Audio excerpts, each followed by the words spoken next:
আসসালামু আলাইকুম। MN TV 71-এ খবর পড়ছি সানজিদ হোসাইন। আহ, পরবর্তী নিউজটি সাথে সাথে এবং দ্রুত পাওয়ার জন্য একটি লাইক, কমেন্ট, শেয়ার, সাবস্ক্রাইব ও বেল বাটনটি ক্লিক দিয়ে সাথে থাকুন। খালেদা জিয়াকে বিদেশে চিকিৎসার সুযোগ না দেওয়া গুরুতর মানবাধিকার লঙ্ঘন বলেছে বিএনপি। বাংলাদেশের সাবেক প্রধানমন্ত্রী ও বিএনপি চেয়ারপারসন বেগম খালেদা জিয়াকে সম্পূর্ণ বেআইনিভাবে সাজা দিয়ে আটকে রেখে বিদেশে চিকিৎসার সুযোগ না দেওয়া গুরুতর মানবাধিকার লঙ্ঘন বলে মনে করে বিএনপির সর্বোচ্চ নীতি নির্ধারণী ফোরাম জাতীয় স্থায়ী কমিটি। গতকাল রোববার বিএনপি মহাসচিব মির্জা ফখরুল ইসলাম আলমগীর শনিবার অনুষ্ঠিত স্থায়ী কমিটির ভার্চুয়াল সভায় গৃহীত সিদ্ধান্ত গণমাধ্যমে প্রকাশ করে এমন অভিযোগের কথা জানান। সভায় মহাসচিব ছাড়াও দলের স্থায়ী কমিটির সদস্য ডক্টর খন্দকার মোশাররফ হোসেন, ব্যারিস্টার জমিরুদ্দিন সরকার, মির্জা আব্বাস গয়েশ্বর চন্দ্র রায়, ডক্টর আব্দুল মঈন খান, নজরুল ইসলাম খান, আমিরুল খসরু, মাহমুদ চৌধুরী, বেগম সেলিমা রহমান এবং ইকবাল হাসান মাহমুদ টুকু অংশ নেন। মির্জা ফখরুল জানান, সম্প্রতি যুক্তরাজ্য তাদের পার্লামেন্টে বার্ষিক মানবাধিকার প্রতিবেদনে বাংলাদেশের এবং চলমান নিয়ন্ত্রিত রাজনৈতিক অবস্থা ও চরম অমানবিক আচরণসহ সাবেক প্রধানমন্ত্রী দেশনেত্রী বেগম খালেদা জিয়াকে বেআইনিভাবে আটক ও তার প্রতি অমানবিক আচরণের বিষয়ে প্রকাশ করেছে। ইতিমধ্যে কয়েকটি আন্তর্জাতিক মানবাধিকার সংস্থা এবং জাতীয় মানবাধিকার সংগঠন বাংলাদেশের কর্তৃত্ববাদী সরকারের জনগণের মৌলিক অধিকার হরণ, সাংবাদিকদের উপর নির্যাতন, মিথ্যা মামলা, বিচার বহির্ভূত হত্যাকাণ্ড, গুমের ঘটনা ক্রমেই বৃদ্ধি পাচ্ছে বলে মতামত প্রকাশ করেছে। স্থায়ী কমিটির সভা মনে করে, যুক্তরাজ্যের মানবাধিকার বিষয়ক প্রতিবেদন এবং আন্তর্জাতিক মানবাধিকার সংস্থাগুলো প্রতিবেদনে এটাই প্রতীয়মান হয় যে দেশনেত্রী বেগম খালেদা জিয়াকে সম্পূর্ণ বেআইনিভাবে সাজা দিয়ে তাকে আটক রাখা হয়েছে। এমনকি সুচিকিৎসার জন্য তাকে বিদেশে চিকিৎসার সুযোগ দেওয়া হচ্ছে না। এটা গুরুতর মানবাধিকার লঙ্ঘন। অবিলম্বে দেশনেত্রী বেগম খালেদা জিয়া সহ সব রাজনৈতিক কারণে আটক ব্যক্তিদের মুক্তি প্রদানের আহ্বান জানানো হয়। করোনার মধ্যে চলমান স্থানীয় সরকার নির্বাচন অব্যাহত রাখার পক্ষে প্রধান নির্বাচন কমিশনের মন্তব্যে গভীর ক্ষোভ প্রকাশ ও প্রতিবাদ জানানো হয়। সভা মনে করে, শুধুমাত্র সরকারি দলের বংশোদ্ভূত হিসেবে কাজ করায় এই নির্বাচন কমিশন একটি নির্বাচন অবাধ ও সুষ্ঠুভাবে সম্পন্ন করতে পারেনি। 2018-র একাদশ জাতীয় সংসদ নির্বাচন, উপনির্বাচন এবং স্থানীয় সরকার নির্বাচন সবগুলোতে প্রহসনে পরিণত হয়েছে। জনগণের অংশগ্রহণ ব্যতি রেখেই নির্বাচনের ফলাফল ঘোষণা করা হয়েছে। দেশের সংবিধান লঙ্ঘন করে শুধুমাত্র সরকারি দলকে ক্ষমতায় টিকিয়ে রাখার জন্য জনগণের সঙ্গে বিশ্বাসঘাতকতা করেছে। বর্তমানে দেশের গণতন্ত্রহীনতা, জনগণের সার্বভৌমত্ব হরণ এবং ভোটের অধিকার কেড়ে নেওয়া, একদলীয় ব্যবস্থা প্রতিষ্ঠা, আওয়ামী লীগের নীল নকশা বাস্তবায়নের প্রধান অংশীদার হয়েছে। সংবিধান ও জনগণের প্রতি কোনো দায়-দায়িত্ব না থাকার কারণে এই ধরনের দায়িত্বজ্ঞানহীন মন্তব্য তাদের পক্ষে করা সম্ভব বলে সভা মনে করে। সভায় নির্বাচন কমিশনকে অবিলম্বে জনগণের স্বাস্থ্যের সুরক্ষার নির্বাচন স্থগিত করার আহ্বান জানায়। অন্যথায় এর দায়-দায়িত্ব নির্বাচন কমিশনকে গ্রহণ করতে হবে। সভায় প্রধানমন্ত্রীর উপহারের ঘর নির্মাণ প্রকল্পের গণমাধ্যমে প্রকাশিত দুর্নীতির খবর নিয়ে আলোচনা হয়। সভা মনে করে, অবিলম্বে দুর্নীতির এই লোক দেখানো কর্মকাণ্ড বন্ধ করে নিরপেক্ষ তদন্তের মাধ্যমে দোষী ব্যক্তিদের খুঁজে বের করে আইনের আওতায় নিয়ে আসার আহ্বান জানানো হয়। এ বিষয়ে বিস্তারিত তথ্য জনগণের সামনে সংবাদ সম্মেলনের মাধ্যমে তুলে ধরার সিদ্ধান্ত নেয় সভা। এজন্য দায়িত্ব দেওয়া হয় ডক্টর মঈন খানকে।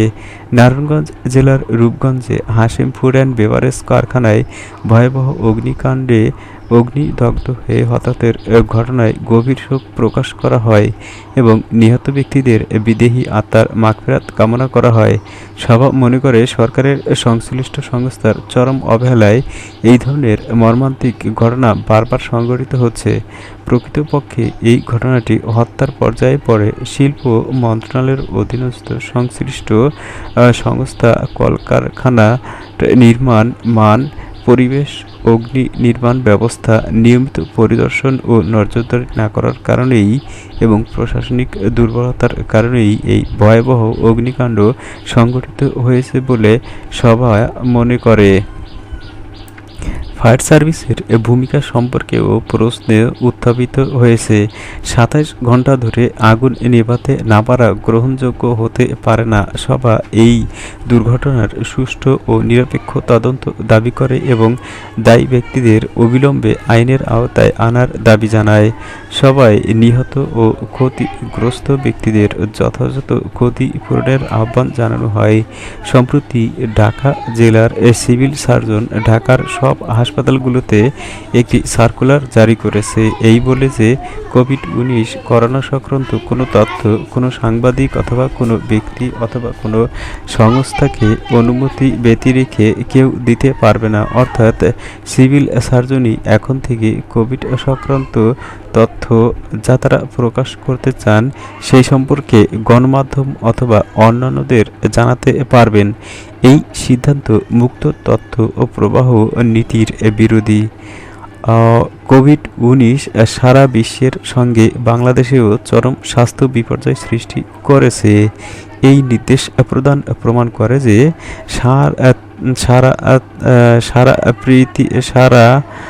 তারা প্রকৃত তথ্য গোপন করেছে এবং করতে চায়। সংক্রমণ ও মৃত্যুর সংখ্যা সরকার প্রকাশিত সংখ্যার চেয়ে অনেক বেশি।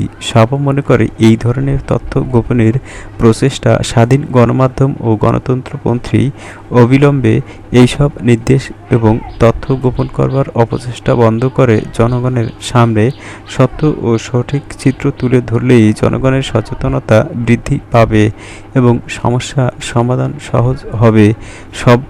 সভা অবিলম্বে এই নির্দেশ প্রত্যাহার করে কোভিড-১৯ করোনা ভাইরাস এর নিয়ন্ত্রণে জনগণকে সম্পৃক্ত করার আহ্বান জানানো হয়েছে। ঠাকুরগাঁয়ের সাংবাদিক তানভীর হাসান তানুর জামিন মঞ্জুর। ঠাকুরগাঁয়ে সদর হাসপাতালে করোনা আক্রান্ত রোগীদের খাবার পরিবেশনে অনিয়মের সংবাদ প্রকাশ করায় ডিজিটাল নিরাপত্তা আইনে গ্রেপ্তারকৃত সাংবাদিক তানভীর হাসান তানুর জামিন মঞ্জুর করেছেন আদালত। রোববার ঠাকুরগাঁও চিফ জুডিশিয়াল ম্যাজিস্ট্রেট আদালত তার জামিনের আদেশ দেন। এর আগে বেলা 11:30টার দিকে সাংবাদিক তানুকে আদালতে হাজির করা হয়। এ সময় মামলার তদন্ত কর্মকর্তা উপপরিদর্শক ডালিম কুমার রায় তানুর 5 দিনের রিমান্ড আবেদন করেন। অন্যদিকে তার আইনজীবী রিমান্ড বাতিল চেয়ে তার জামিন আবেদন করেন। উভয় পক্ষের শুনানি শেষে আদালত তার জামিন মঞ্জুর করে আদেশ দেন। এর আগে ঠাকুরগাঁও সদর হাসপাতালে রোগীর খাবার পরিবেশনে অনিয়ম নিয়ে সংবাদ প্রকাশের জেরে 3 সাংবাদিকের বিরুদ্ধে ডিজিটাল নিরাপত্তা আইনে মামলা করা হয়। গতকাল শনিবার দুপুরে ঠাকুরগাঁও আধুনিক সদর হাসপাতালের তত্ত্বাবধায়ক ডাক্তার মোহাম্মদ নাদিরুল আজিজ বাদী হয়ে যারা মামলা করেন এই 3 সাংবাদিক হলেন বাংলাদেশ প্রতিদিন ও নিউজ 24 টিভির জেলা প্রতিনিধি আব্দুল লতিফ লিল্টু, জাগনিউজ24.com-এর ঠাকুরগাঁও জেলা প্রতিনিধি তানভীর হাসান তানু ও নিউজ বাংলা 24.com-এর জেলা প্রতিনিধি রহিম শুভ। ডিজিটাল নিরাপত্তা আইনের 25(1) ক 25(1) খ, 29(1), 31(1), 35(1) ধারায় নাতরুল আজিজের করা মামলার অভিযোগে বলা হয়, গত 5 জুলাই বাংলাদেশ প্রতিদিন, জাগনিউজ24.com ও নিউজ বাংলা 24.com-এ করোনা রোগীর খাবার নিয়ে মিথ্যা, ভিত্তিহীন, বানোয়াট, জনরোষ সৃষ্টিকারী, মানহানিকর সংবাদ প্রকাশ করা হয়েছে। জেলার সাংবাদিকরা জানিয়েছেন, দায়ের হওয়া মামলার বিষয়ে খবর নিতে গেলে শনিবার রাত 8টায় সাংবাদিক তানভীর হাসান তানুকে গ্রেপ্তার করে ঠাকুরগাঁও সদর থানা পুলিশ। শনিবার দিবাগত রাত 1টার দিকে তানুর শ্বাসকষ্ট দেখা দিলে তাকে হাসপাতালে পাঠান সদর থানার ভারপ্রাপ্ত কর্মকর্তা তানভীরুল ইসলাম। সাংবাদিক তানুকে গ্রেপ্তারের বিষয়ে ওসি তানভীরুল ইসলাম গণমাধ্যমকে বলেন, গত 9 জুলাই আমরা হাসপাতালের তত্ত্বাবধায়কের একটি মামলার এজাহার পাই। শনিবার রাতে আসামিকে থানা চত্বরে দেখতে পেয়ে গ্রেপ্তার করা হয়। এদিকে তানুকে গ্রেপ্তারের বিষয়ে ঠাকুরগাঁও প্রেস ক্লাবের সভাপতি মনসুরুল আলী গণমাধ্যমকে একটি সত্য সংবাদ করার পরেই এভাবে মামলা দিয়ে সাংবাদিককে হয়রানি করা মানে গণমাধ্যমের কণ্ঠরোধ করার চেষ্টা। মামলা দায়ের ও সাংবাদিককে গ্রেপ্তারের তীব্র নিন্দা ও প্রতিবাদ জানাই আমি। মামলা প্রত্যাহার করা না হলে এবং গ্রেপ্তার সাংবাদিককে মুক্তি দেওয়া না হলে বৃহত্তম কর্মসূচি নেওয়া হবে।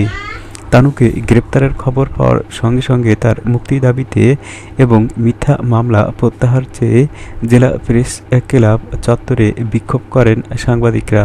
তারা তানুর মুক্তি ও সাংবাদিকদের নামে সদর হাসপাতালের তত্ত্বাবধায়কের মিথ্যা মামলা প্রত্যাহারের দাবি জানান। উল্লেখ্য, গত 6 ও 7 জুলাই বাংলাদেশ প্রতিদিন পত্রিকা, জাগনিউজ24.com ও নিউজ বাংলা 24.com-এ ঠাকুরগাঁও আধুনিক সদর হাসপাতালে করোনা রোগীকে 300 টাকার পরিবর্তে 70-80 টাকার খাবার দেওয়া হয়, এই শিরোনামে একটি সংবাদ প্রকাশ হয়। এই সংবাদ প্রচারের পরেই হাসপাতাল কর্তৃপক্ষ নড়েচড়ে বসে এবং তারপরেই এই সংবাদের বিপক্ষেই হাসপাতালের পরিচালক সদর থানায় আইসিটি আইনে একটি মিথ্যা মামলা করেন। মামলা হওয়ার একদিন পরেই জাগনিউজের ঠাকুরগাঁও প্রতিনিধি তানভীর হাসান তানুকে গ্রেপ্তার করা হয়। রূপগঞ্জ ট্র্যাজেডি, প্রত্যেক পরিবারকে কোটি কোটি ক্ষতিপূরণ দিতে রিট দায়ের। বাংলাদেশের বাংলাদেশের রূপগঞ্জ ট্র্যাজেডির ফলাফল আজকে সবগুলো দৈনিক পত্রিকায় প্রত্যেকের পরিবারকে ক্ষতিপূরণ দিতে দেওয়ার জন্য রিট দায়ের করা হয়েছে। বিস্তারিত খবরে বলা হয়েছে, নারায়ণগঞ্জের রূপগঞ্জে কারখানায় অগ্নিকাণ্ডে নিহত শ্রমিকদের প্রত্যেকের পরিবারকে 1 কোটি টাকা এবং আহতদের প্রত্যেককে 35 লাখ টাকা করে ক্ষতিপূরণ দিতে হাইকোর্টে একটি রিট আবেদন করা হয়েছে। আইন ও সালিশ কেন্দ্র, Ashok, Bangladesh legal aid and services trust, Bangladesh পরিবেশ আইনবিদ সমিতি বেলা এবং সেফটি অ্যান্ড রাইটস সোসাইটির পক্ষ থেকে শনিবার রিট আবেদনটি করা হয়। দৈনিকটির অপর কয়েকটি খবরের শিরোনাম, বেঁচে ফেরাদের মুখে ভয়াবহ বর্ণনা, ভিক্ষা দাও আমার মেয়ের হাড্ডি, এক বাবার আকুতি। রূপগঞ্জ ট্র্যাজেডিতে কিশোরগঞ্জে নিখোঁজ 17 পরিবারের মধ্যে আহাজারি, ছবি নিয়ে মর্গে নিখোঁজ মায়ের খোঁজ 7 বছরের সোমা।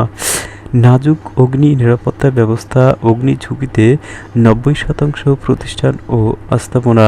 যুগান্তর, দেশের বহুতল ভবন, প্রতিষ্ঠান ও স্থাপনার অগ্নি নিরাপত্তা ব্যবস্থা অত্যন্ত নাজুক অবস্থায় রয়েছে, ফলে ছোট অগ্নিকাণ্ডের ঘটনাগুলোও সময়মতো নিয়ন্ত্রণ করা যাচ্ছে না। এতে বড় বিপর্যয় ঘটছে।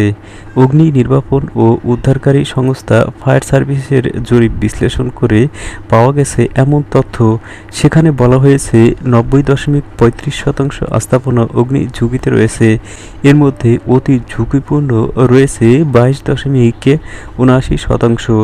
উল্লিখিত পরিসংখ্যান দেশের ভঙ্গুর অগ্নি নিরাপত্তা ব্যবস্থার একটি উদাহরণ বলে মত দিয়েছেন বিশেষজ্ঞরা। তারা বলেছেন, সংশ্লিষ্ট কর্তৃপক্ষের নিয়মিত তদারকির অভাবে এই অবস্থার সৃষ্টি হয়েছে কলকারখানায় নিয়মিত মেজার টেস্ট ও ফায়ার ড্রিল না হওয়া এবং স্প্রিংকলার সিস্টেম না থাকার ফলে দুর্ঘটনা ঘটছে দুর্ঘটনা যাচ্ছে প্রাণ। আর প্রথম আলোর একটি মতামত প্রতিবেদনে লেখা হয়েছে, কত শিশু কাজ করত ওই মৃত্যুকূপে। করোনা ভাইরাস, সব সরকারি অফিসের কাজ ভার্চুয়ালি করার নির্দেশ। প্রথম আলো। করোনা ভাইরাসের সংক্রমণ নিয়ন্ত্রণে চলমান বিধিনিষেধের সময় সব সরকারি অফিসে দাপ্তরিক কাজগুলো ভার্চুয়ালি সম্পন্ন করার জন্য প্রয়োজনীয় ব্যবস্থা নিতে নির্দেশ দিয়েছে সরকার। এ বিষয়ে আজ সব সচিবের কাছে নির্দেশনা পাঠিয়েছে মন্ত্রী পরিষদ বিভাগ। এদিকে স্বাস্থ্য অধিদপ্তর বলেছে, 14 দিনের মধ্যে করোনা নিয়ন্ত্রণে না এলে শয্যার সংকট হতে পারে।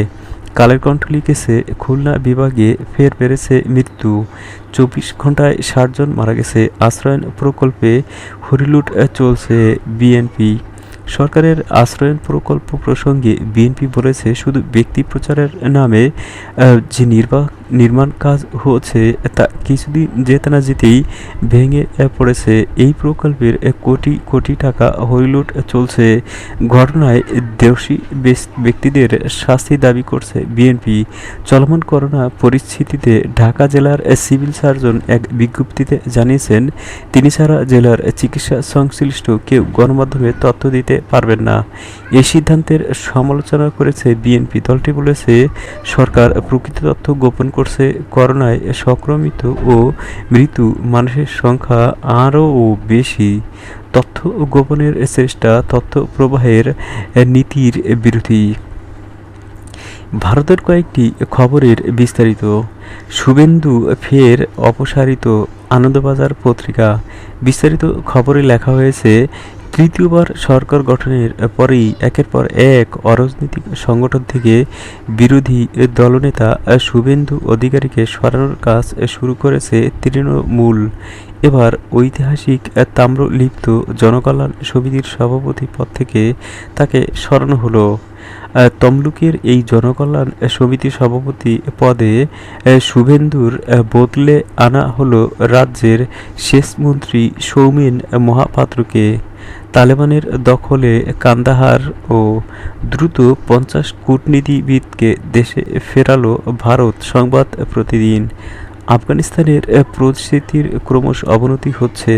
সে দেশের 85% এলাকা দখল নিয়ে ফেলেছে বলে দাবি করেছে তালেবানিরা। ঘাঁটি শক্ত করেছে লস্কর-ই তৈয়বা।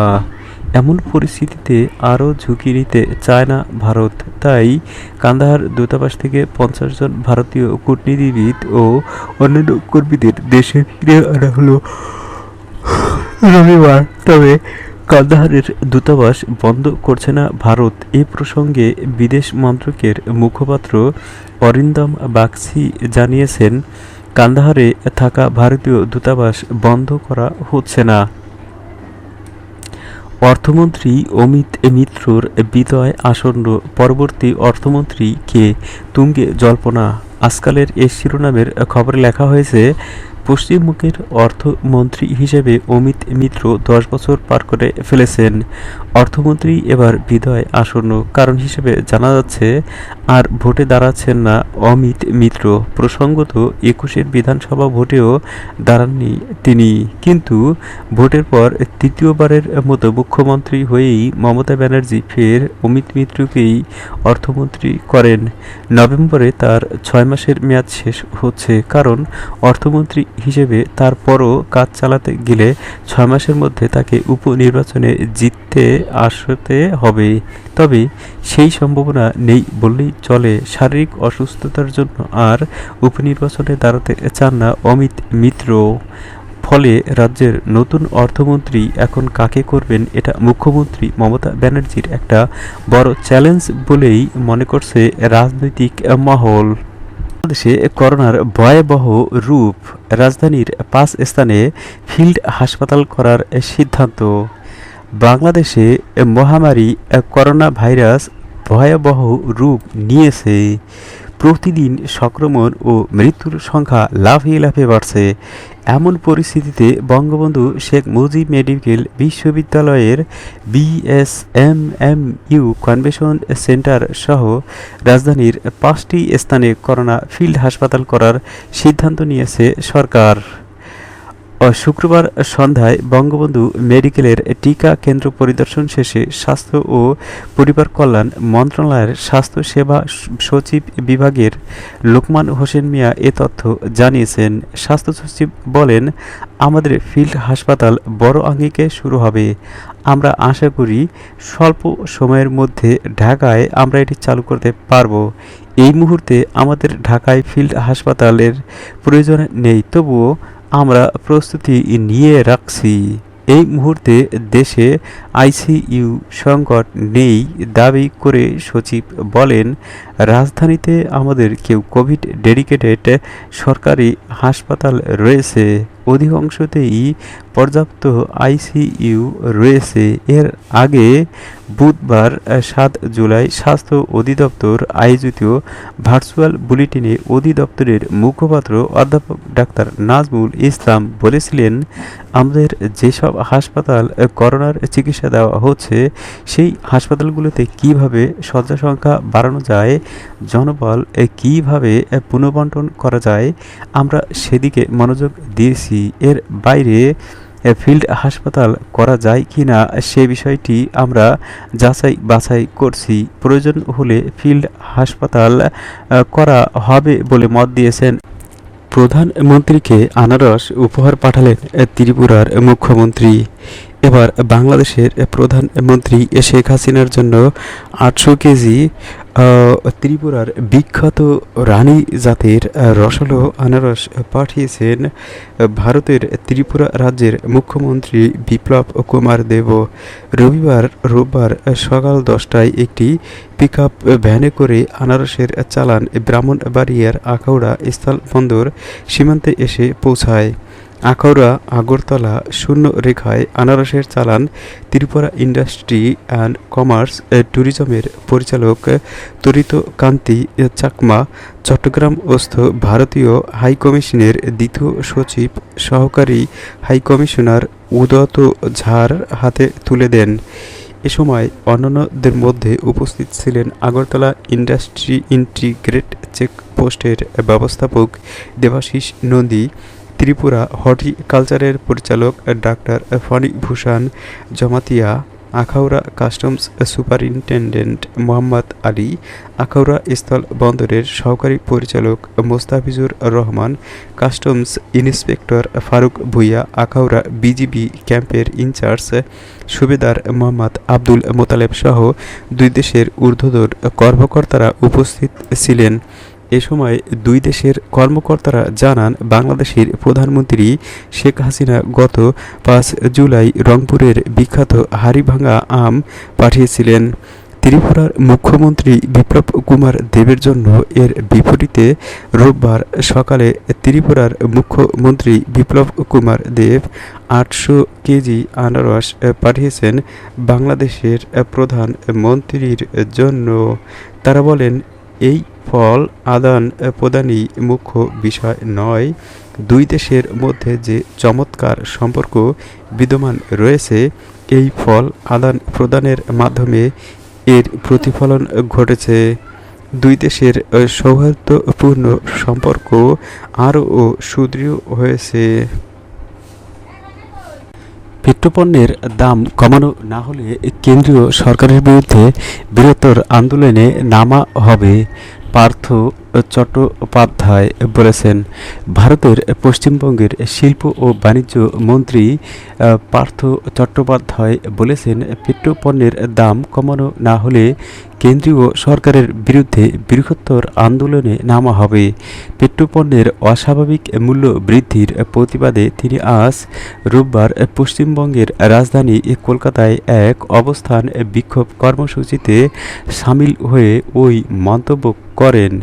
পার্থ বাবু আজ সামাজিক যোগাযোগ মাধ্যমে এক বার্তায় বলেন, পেট্রোল, ডিজেল, রান্নার গ্যাস সহ নিত্য প্রয়োজনীয় দ্রব্যের আকাশ ছোঁয়া দামের বিরুদ্ধে প্রতিবাদে আজ দ্বিতীয় দিনে বেহালা পশ্চিমের বিভিন্ন ওয়ার্ডের অবস্থান বিক্ষোভ করা হয়েছে। কেন্দ্রীয় সরকার যেভাবে এই সমস্যা চোখ বন্ধ করে এড়িয়ে চলেছে, আমরা তার প্রতিবাদ জানাচ্ছি। রাজ্যের শিল্পমন্ত্রী ও তৃণমূলের মহাসচিব পার্থ চট্টোপাধ্যায় আজ গণমাধ্যমে দেওয়া সাক্ষাৎকারে বলেন, এ ধরনের জনকল্যাণ বিরোধী নীতির বিরুদ্ধে আমাদের প্রতিবাদ বিগত দিনে ছিল, আজও থাকবে, ভবিষ্যতেও হবে। এর পরেও কেন্দ্রীয় সরকার কোনো পদক্ষেপ গ্রহণ না করলে আরও বৃহত্তর আন্দোলনে নামার কথা জানান পার্থ চট্টোপাধ্যায়। বিষয়টি পার্লামেন্টেও তুলে ধরা হবে বলে তিনি মন্তব্য করেন। পার্থ চট্টোপাধ্যায় বলেন, জুন মাসেই কেবল 6 বার পেট্রোল পণ্যের দাম বেড়েছে। রাজ্য থেকে 3,71,00,000 টাকা শুধু পেট্রোল পণ্যের উপর কর শেষ বাবদ নিচ্ছে কেন্দ্রীয় সরকার। পেট্রোল সেঞ্চুরি করেছে, লিটার প্রতি 100 টাকার বেশি দাম, ডিজেল 100 টাকা ছুঁই ছুঁই, রান্নার গ্যাস প্রতি ব্যারেল 500 টাকা থেকে বৃদ্ধি পেয়ে বর্তমানে 850 টাকা। কেরোসিনের দামও বৃদ্ধি পেয়েছে। এর ফলে সামগ্রিকভাবে সমাজে তার প্রভাব পড়েছে। পরিবহনে, পণ্য পরিবহনে, কৃষিতে ও কলকারখানায় তার প্রভাব পড়েছে। রান্নার গ্যাসের মূল্য বৃদ্ধির ফলে হেসেলে আগুন লেগে গেছে। লোকে বলছে আর গ্যাসে রান্না করব না। অবিলম্বে রান্নার গ্যাস সহ অন্যান্য পেট্রোল পণ্যের দাম কমানোর জন্য কেন্দ্রীয় সরকারের উদ্দেশ্য আহ্বান জানিয়ে পশ্চিমবঙ্গের শিল্প ও বাণিজ্য মন্ত্রী পার্থ চট্টোপাধ্যায় বিনীত অনুরোধ জানিয়েছেন যাতে এসব পণ্যের দাম কমিয়ে একটি যৌক্তিক অবস্থায় রাখা হয়। এজন্য আগামী লোকসভা নির্বাচনে বিজেপিকে নাকানি চোবানি খাওয়াবো, জ্যোতিপ্রিয় মল্লিক এই কথাটি বলেছেন। ভারতের পশ্চিমবঙ্গের বন ও অপ্রচলিত শক্তি দপ্তরের ভারপ্রাপ্ত মন্ত্রী জ্যোতিপ্রিয় মল্লিক বলেছেন, আগামী লোকসভা নির্বাচনে বিজেপিকে নাকানি চোবানি খাওয়াবো। তিনি রোববার হাবড়ার তৃণমূল ছাত্র পরিষদ আয়োজিত রক্তদান শিবিরে উপস্থিত হয়ে সাংবাদিকদের সঙ্গে আলাপকালে এই মন্তব্য করেন। বনমন্ত্রী জ্যোতিপ্রিয় মল্লিক বলেন, আমরা 2024 সালের বার্তা দিয়ে গেলাম। 2021 সালে বিধানসভায় তৃতীয়বারের জন্য জিতে আমাদের লড়াই শুরু হলো। আমাদের টার্গেট 2024 বিধানসভা নির্বাচনের নিরিখে এ পর্যন্ত লোকসভায় 32 আসনে পৌঁছেছি। লোকসভা নির্বাচন আসতে এখনও প্রায় 2.5 বছর বাকি। এই 2.5 বছরের মধ্যে আরও 10টি আসন জোগাড় করতে হবে। আগামী লোকসভা নির্বাচনে পশ্চিমবঙ্গে বিজেপিকে 40-0 করে নাকানি চোবানি খাওয়াবো। পশ্চিমবঙ্গে লোকসভার মোট 42টি আসন রয়েছে।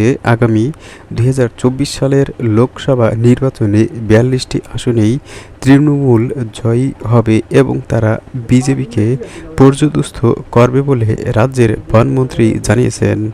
এক প্রশ্নের জবাবে বনমন্ত্রী জ্যোতিপ্রিয় মল্লিক বলেন, বিজেপি হলো গুন্ডা সন্ত্রাসবাদীদের দল, রাহাজানির দল, লুটতরাজ করছে, মারছে। বিজেপির এমপি কারা হয়েছে দেখেছেন? কেন্দ্রের স্বরাষ্ট্র দপ্তরের প্রতিমন্ত্রী যিনি হয়েছেন তার নামেও ফৌজদারি মামলা রয়েছে। এটা লজ্জা। বিজেপির এখন মুখে কালো কাপড় বেঁধে লজ্জা দিবস পালন করা উচিত। রাজ্য থেকে যে 4 জনকে প্রতিমন্ত্রী করা হয়েছে তাদের প্রত্যেকেরই বিরুদ্ধে ফৌজদারি মামলা আছে। এই হলো বিজেপি। তিনি বলেন, বেশি দিন টিকবে না। তাসের ঘরের মতো বিজেপি দলটা তাসের ঘরের মতো ঝরঝর করে ভেঙে পড়বে। বাংলার মানুষ অত বোকা নয়। বিধানসভা নির্বাচনে তৃণমূলকে ২১৩টা আসন দিয়ে বাংলার মানুষ তার পরিচয় দিয়েছে। ২০২৪ সালে নরেন্দ্র মোদী সারা দেশে ১০০ আসনও পাবে না। আমি ভবিষ্যৎবাণী করে গেলাম বলেও মন্তব্য করেন বনমন্ত্রী জ্যোতিপ্রিয় মল্লিক। রাইসির শপথ অনুষ্ঠানে আমন্ত্রণ জানানোয় ভারতের পররাষ্ট্র মন্ত্রীর উচ্ছ্বাস। ইরানের নবনির্বাচিত প্রেসিডেন্ট সাইয়েদ ইব্রাহিম রাইসির শাসনামলে ভারতের সঙ্গে ইরানের সহযোগিতা নতুন উচ্চতায় পৌঁছাবে বলে আশা প্রকাশ করেছেন ভারতের পররাষ্ট্রমন্ত্রী এস জয়শঙ্কর। রাইসির শপথ গ্রহণ অনুষ্ঠানে অংশগ্রহণ করতে ভারতকে আমন্ত্রণ জানানো জয়শঙ্কর উচ্ছ্বাস প্রকাশ করে তেহরানকে ধন্যবাদ জানিয়েছেন। ভারতের পররাষ্ট্রমন্ত্রী এক বার্তায় তার সাম্প্রতিক ইরান সফর সম্পর্কে প্রধানমন্ত্রী নরেন্দ্র মোদীকে অবহিত করেন বলে জানিয়েছে বার্তা সংস্থা ইরান প্রেস। এস জয়শঙ্কর তেহরানে ইব্রাহিম রাইসির সঙ্গে তার সাক্ষাৎকে অত্যন্ত হৃদয়ত্বপূর্ণ ও ফলপ্রসূ হিসেবে বর্ণনা করেন।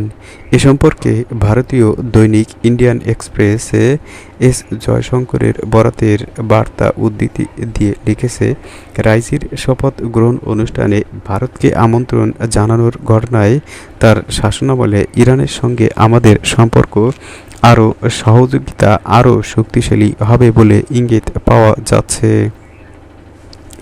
ভারত সরকার ইরানের এই আমন্ত্রণ গ্রহণ করেছে জানিয়ে পত্রিকাটি লিখেছে, রাইসির শপথ অনুষ্ঠানে অংশগ্রহণ করতে ভারত থেকে কাকে কাকে পাঠানো হবে সে ব্যাপারে শিগগিরই মোদী সরকার সিদ্ধান্ত নেবে। ভারতের পররাষ্ট্রমন্ত্রী গত বুধবার একদিনের ইরান সফরে এসে তেহরানে নির্বাচিত প্রেসিডেন্ট সাইয়েদ ইব্রাহিম রাইসির সঙ্গে সাক্ষাৎ করেন। গত ১৮ জুন অনুষ্ঠিত নির্বাচনে শতকরা প্রায় ৬২% ভোট পেয়ে ইরানের অষ্টম প্রেসিডেন্ট নির্বাচিত হন রাইসি। আগামী মাসের মাঝামাঝি তার শপথ গ্রহণ করার কথা রয়েছে।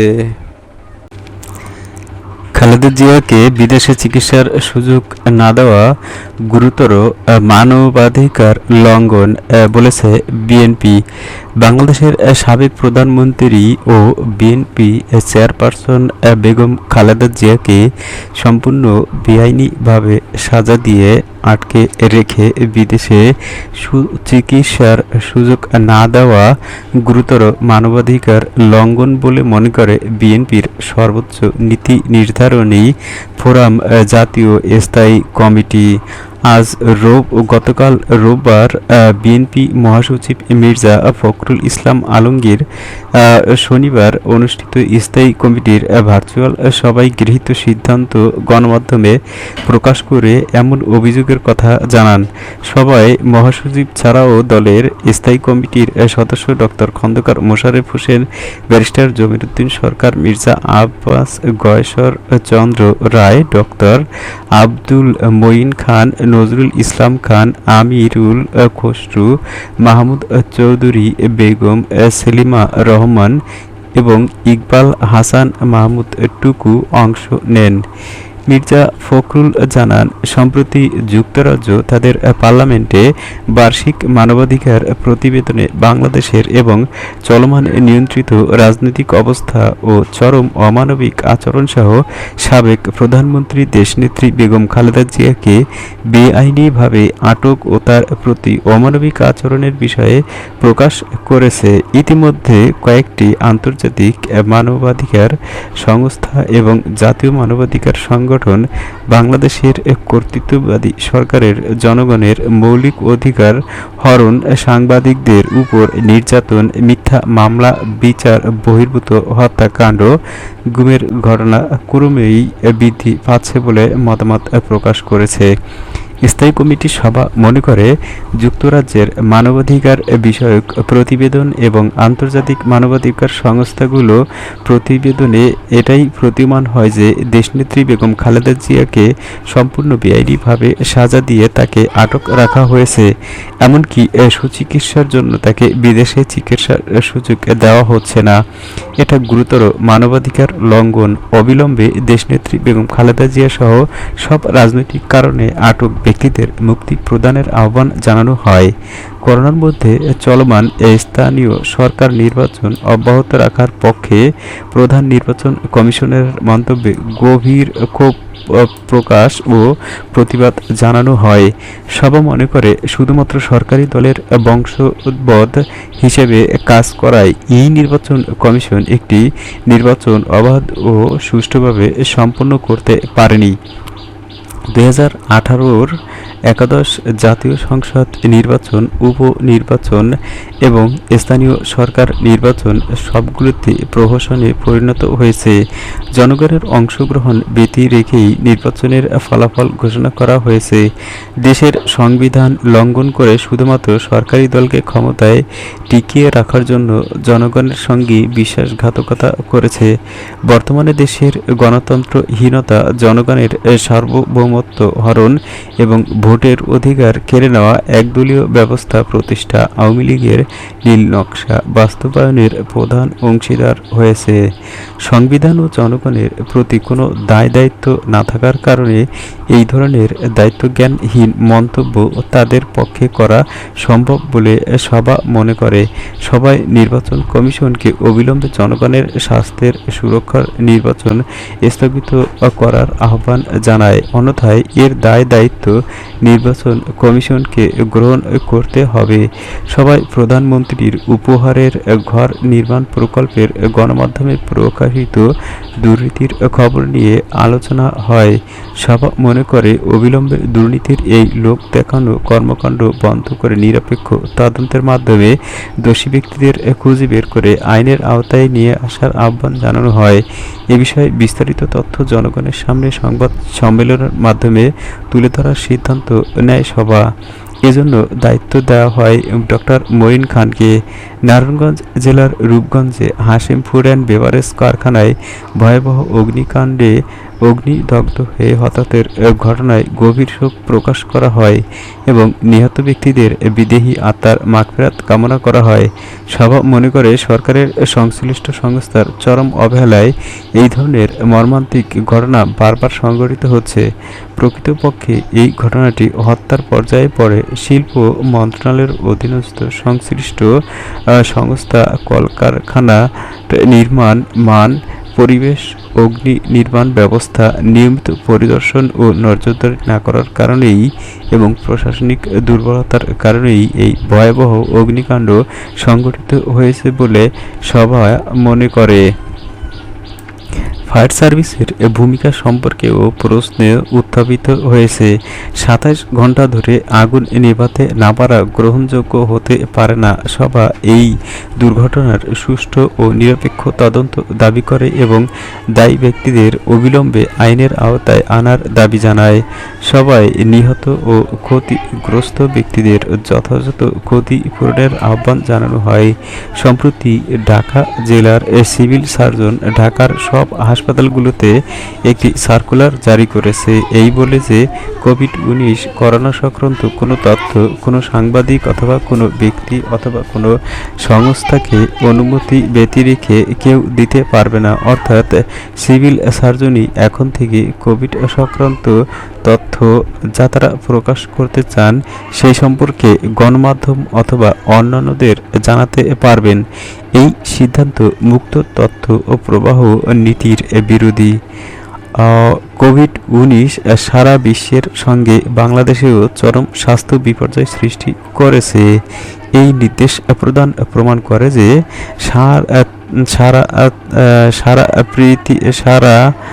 তারা প্রকৃত তথ্য গোপন করেছে এবং করতে চায়। সংক্রমণ ও মৃত্যুর সংখ্যা সরকার প্রকাশিত সংখ্যার চেয়ে অনেক বেশি। সভা মনে করে এই ধরনের তথ্য গোপনের প্রচেষ্টা স্বাধীন গণমাধ্যম ও গণতন্ত্রপন্থী অবিলম্বে এইসব নির্দেশ এবং তথ্য গোপন করবার অপচেষ্টা বন্ধ করে জনগণের সামনে সত্য ও সঠিক চিত্র তুলে ধরলেই জনগণের সচেতনতা বৃদ্ধি পাবে এবং সমস্যা সমাধান সহজ হবে। সভা অবিলম্বে এই নির্দেশ প্রত্যাহার করে কোভিড-19 করোনা ভাইরাস এর নিয়ন্ত্রণে জনগণকে সম্পৃক্ত করার আহ্বান জানানো হয়েছে। ঠাকুরগাঁওয়ের সাংবাদিক তানভীর হাসান তানুর জামিন মঞ্জুর। ঠাকুরগাঁয়ে সদর হাসপাতালে করোনা আক্রান্ত রোগীদের খাবার পরিবেশনে অনিয়মের সংবাদ প্রকাশ করায় ডিজিটাল নিরাপত্তা আইনে গ্রেপ্তারকৃত সাংবাদিক তানভীর হাসান তানুর জামিন মঞ্জুর করেছেন আদালত। রোববার ঠাকুরগাঁও চিফ জুডিশিয়াল ম্যাজিস্ট্রেট আদালত তার জামিনের আদেশ দেন। এর আগে বেলা 11:30টার দিকে সাংবাদিক তানুকে আদালতে হাজির করা হয়। এ সময় মামলার তদন্ত কর্মকর্তা উপপরিদর্শক ডালিম কুমার রায় তানুর 5 দিনের রিমান্ড আবেদন করেন। অন্যদিকে তার আইনজীবী রিমান্ড বাতিল চেয়ে তার জামিন আবেদন করেন। উভয় পক্ষের শুনানি শেষে আদালত তার জামিন মঞ্জুর করে আদেশ দেন। এর আগে ঠাকুরগাঁও সদর হাসপাতালে রোগীর খাবার পরিবেশনে অনিয়ম নিয়ে সংবাদ প্রকাশের জেরে 3 সাংবাদিকের বিরুদ্ধে ডিজিটাল নিরাপত্তা আইনে মামলা করা হয়। গতকাল শনিবার দুপুরে ঠাকুরগাঁও আধুনিক সদর হাসপাতালের তত্ত্বাবধায়ক ডাক্তার মোহাম্মদ নাদিরুল আজিজ বাদী হয়ে যারা মামলা করেন এই 3 সাংবাদিক হলেন বাংলাদেশ প্রতিদিন ও নিউজ 24 টিভির জেলা প্রতিনিধি আব্দুল লতিফ লিল্টু, জাগনিউজ24.com-এর ঠাকুরগাঁও জেলা প্রতিনিধি তানভীর হাসান তানু ও নিউজ বাংলা 24.com-এর জেলা প্রতিনিধি রহিম শুভ।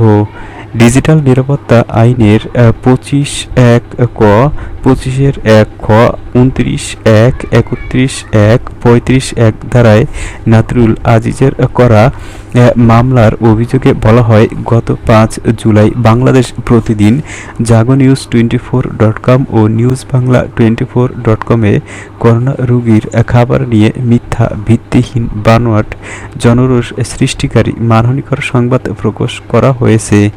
জেলার সাংবাদিকরা জানিয়েছেন, দায়ের হওয়া মামলার বিষয়ে খবর নিতে গেলে শনিবার রাত 8টায় সাংবাদিক তানভীর হাসান তানুকে গ্রেপ্তার করে ঠাকুরগাঁও সদর থানা পুলিশ। শনিবার দিবাগত রাত 1টার দিকে তানুর শ্বাসকষ্ট দেখা দিলে তাকে হাসপাতালে পাঠান সদর থানার ভারপ্রাপ্ত কর্মকর্তা তানভীরুল ইসলাম। সাংবাদিক তানুকে গ্রেপ্তারের বিষয়ে ওসি তানভীরুল ইসলাম গণমাধ্যমকে বলেন, গত 9 জুলাই আমরা হাসপাতালের তত্ত্বাবধায়কের একটি মামলার এজাহার পাই।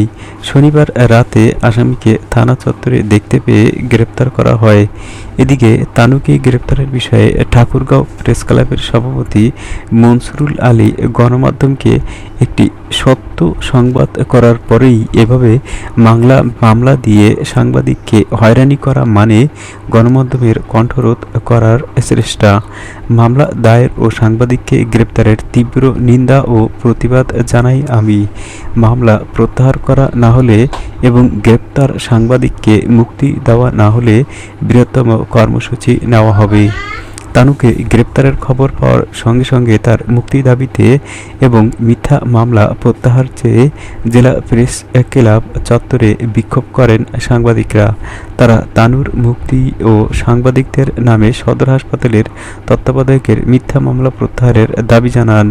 উল্লেখ্য, গত 6 ও 7 জুলাই বাংলাদেশ প্রতিদিন পত্রিকা, জাগনিউজ24.com ও নিউজ বাংলা 24.com-এ ঠাকুরগাঁও আধুনিক সদর হাসপাতালে করোনা রোগীকে 300 টাকার পরিবর্তে 70-80 টাকার খাবার দেওয়া হয় এই শিরোনামে একটি সংবাদ প্রকাশ হয়।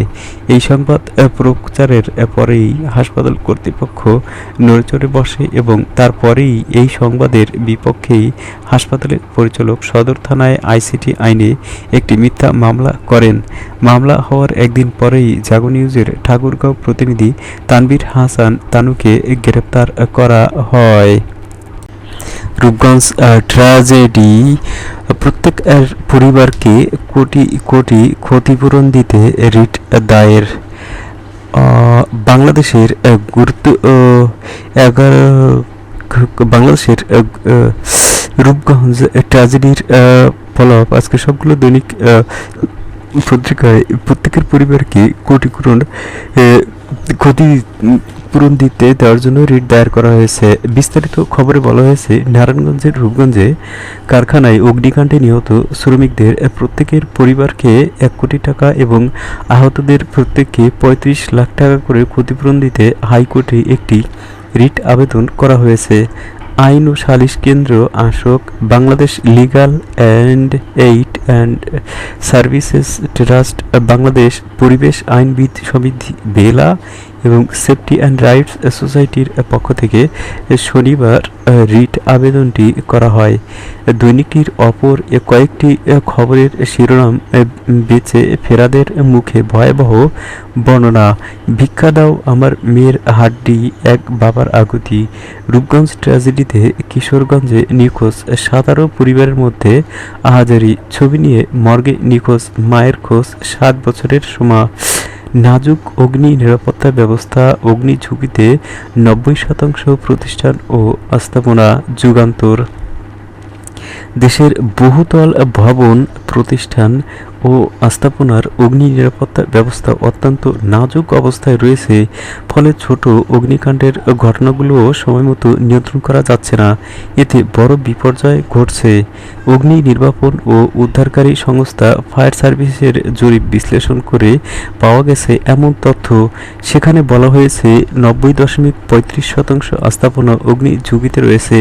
এর মধ্যে অতি ঝুঁকিপূর্ণ রয়েছে 22.79%। উল্লিখিত পরিসংখ্যান দেশের ভঙ্গুর অগ্নি নিরাপত্তা ব্যবস্থার একটি উদাহরণ বলে মত দিয়েছেন বিশেষজ্ঞরা। তারা বলেছেন, সংশ্লিষ্ট কর্তৃপক্ষের নিয়মিত তদারকির অভাবে এই অবস্থার সৃষ্টি হয়েছে।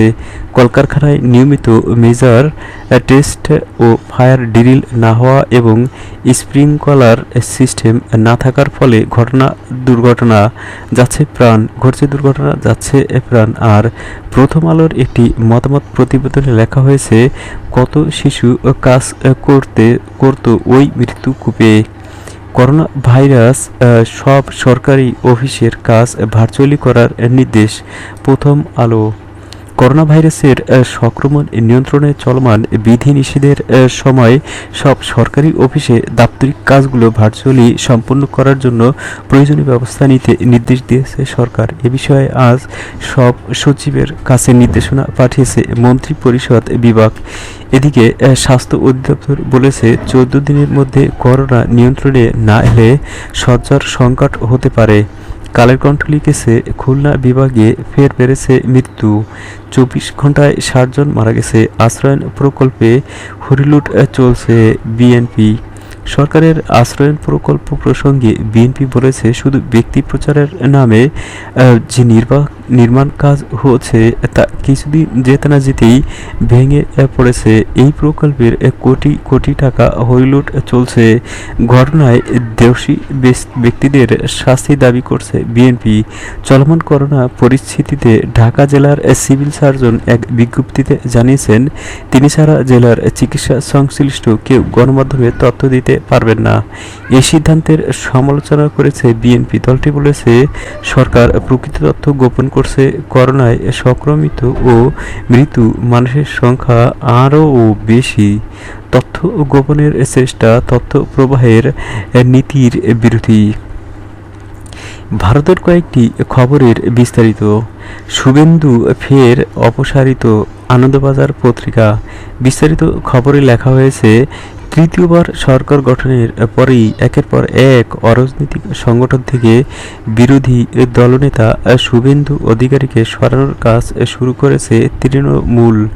এবার ঐতিহাসিক তাম্রলিপ্ত জনকল্যাণ সমিতির সভাপতি পদ থেকে তাকে সরানো হলো। তমলুকের এই জনকল্যাণ সমিতির সভাপতি পদে শুভেন্দুর বদলে আনা হলো রাজ্যের সেচ মন্ত্রী সৌমেন মহাপাত্রকে। তালেবানের দখলে কান্দাহার ও দ্রুত 50 কূটনীতিবিদকে দেশে ফেরালো ভারত সংবাদ প্রতিদিন। আফগানিস্তানের পরিস্থিতির ক্রমশ অবনতি হচ্ছে। সে দেশের 85% এলাকা দখল নিয়ে ফেলেছে বলে দাবি করেছে তালেবানিরা। ঘাঁটি শক্ত করেছে লস্কর-ই তৈয়বা। এমন পরিস্থিতিতে আরও ঝুঁকি নিতে চায় না ভারত।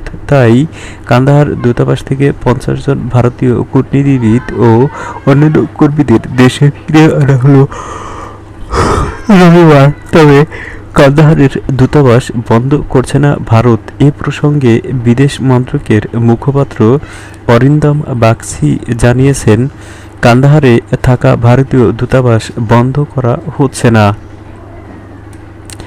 অর্থমন্ত্রী অমিত মিত্রর বিদায় আসন্ন, পরবর্তী অর্থমন্ত্রী কে তুঙ্গে জল্পনা।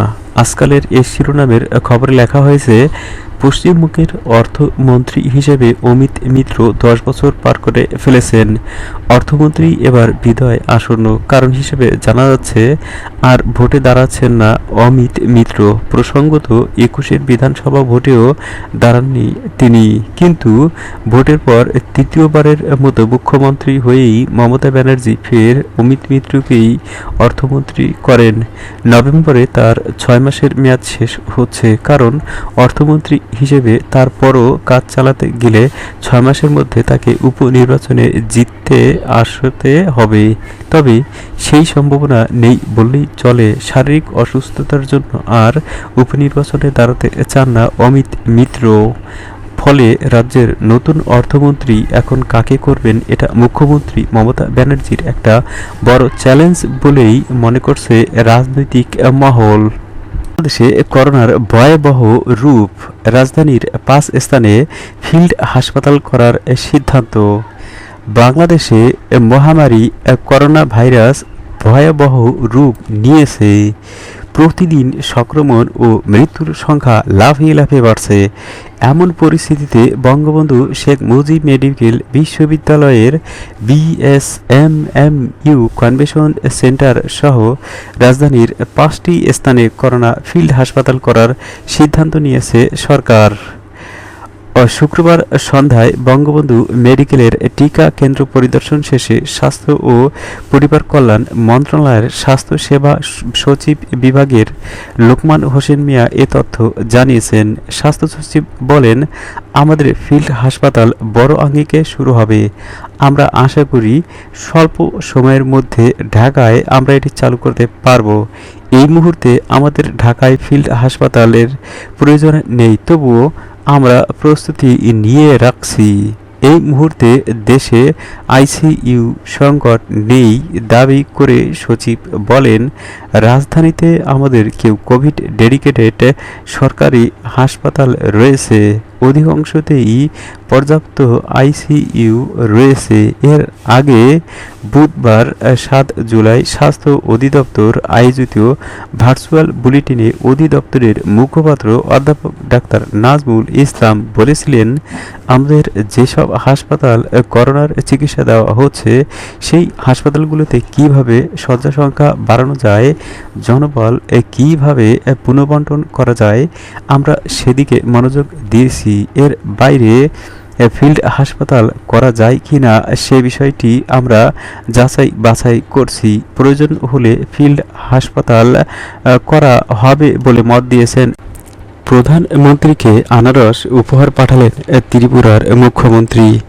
এবার বাংলাদেশের প্রধানমন্ত্রী শেখ হাসিনার জন্য 800 কেজি ত্রিপুরার বিখ্যাত রানী জাতের রসালো আনারস পাঠিয়েছেন ভারতের ত্রিপুরা রাজ্যের মুখ্যমন্ত্রী বিপ্লব কুমার দেব।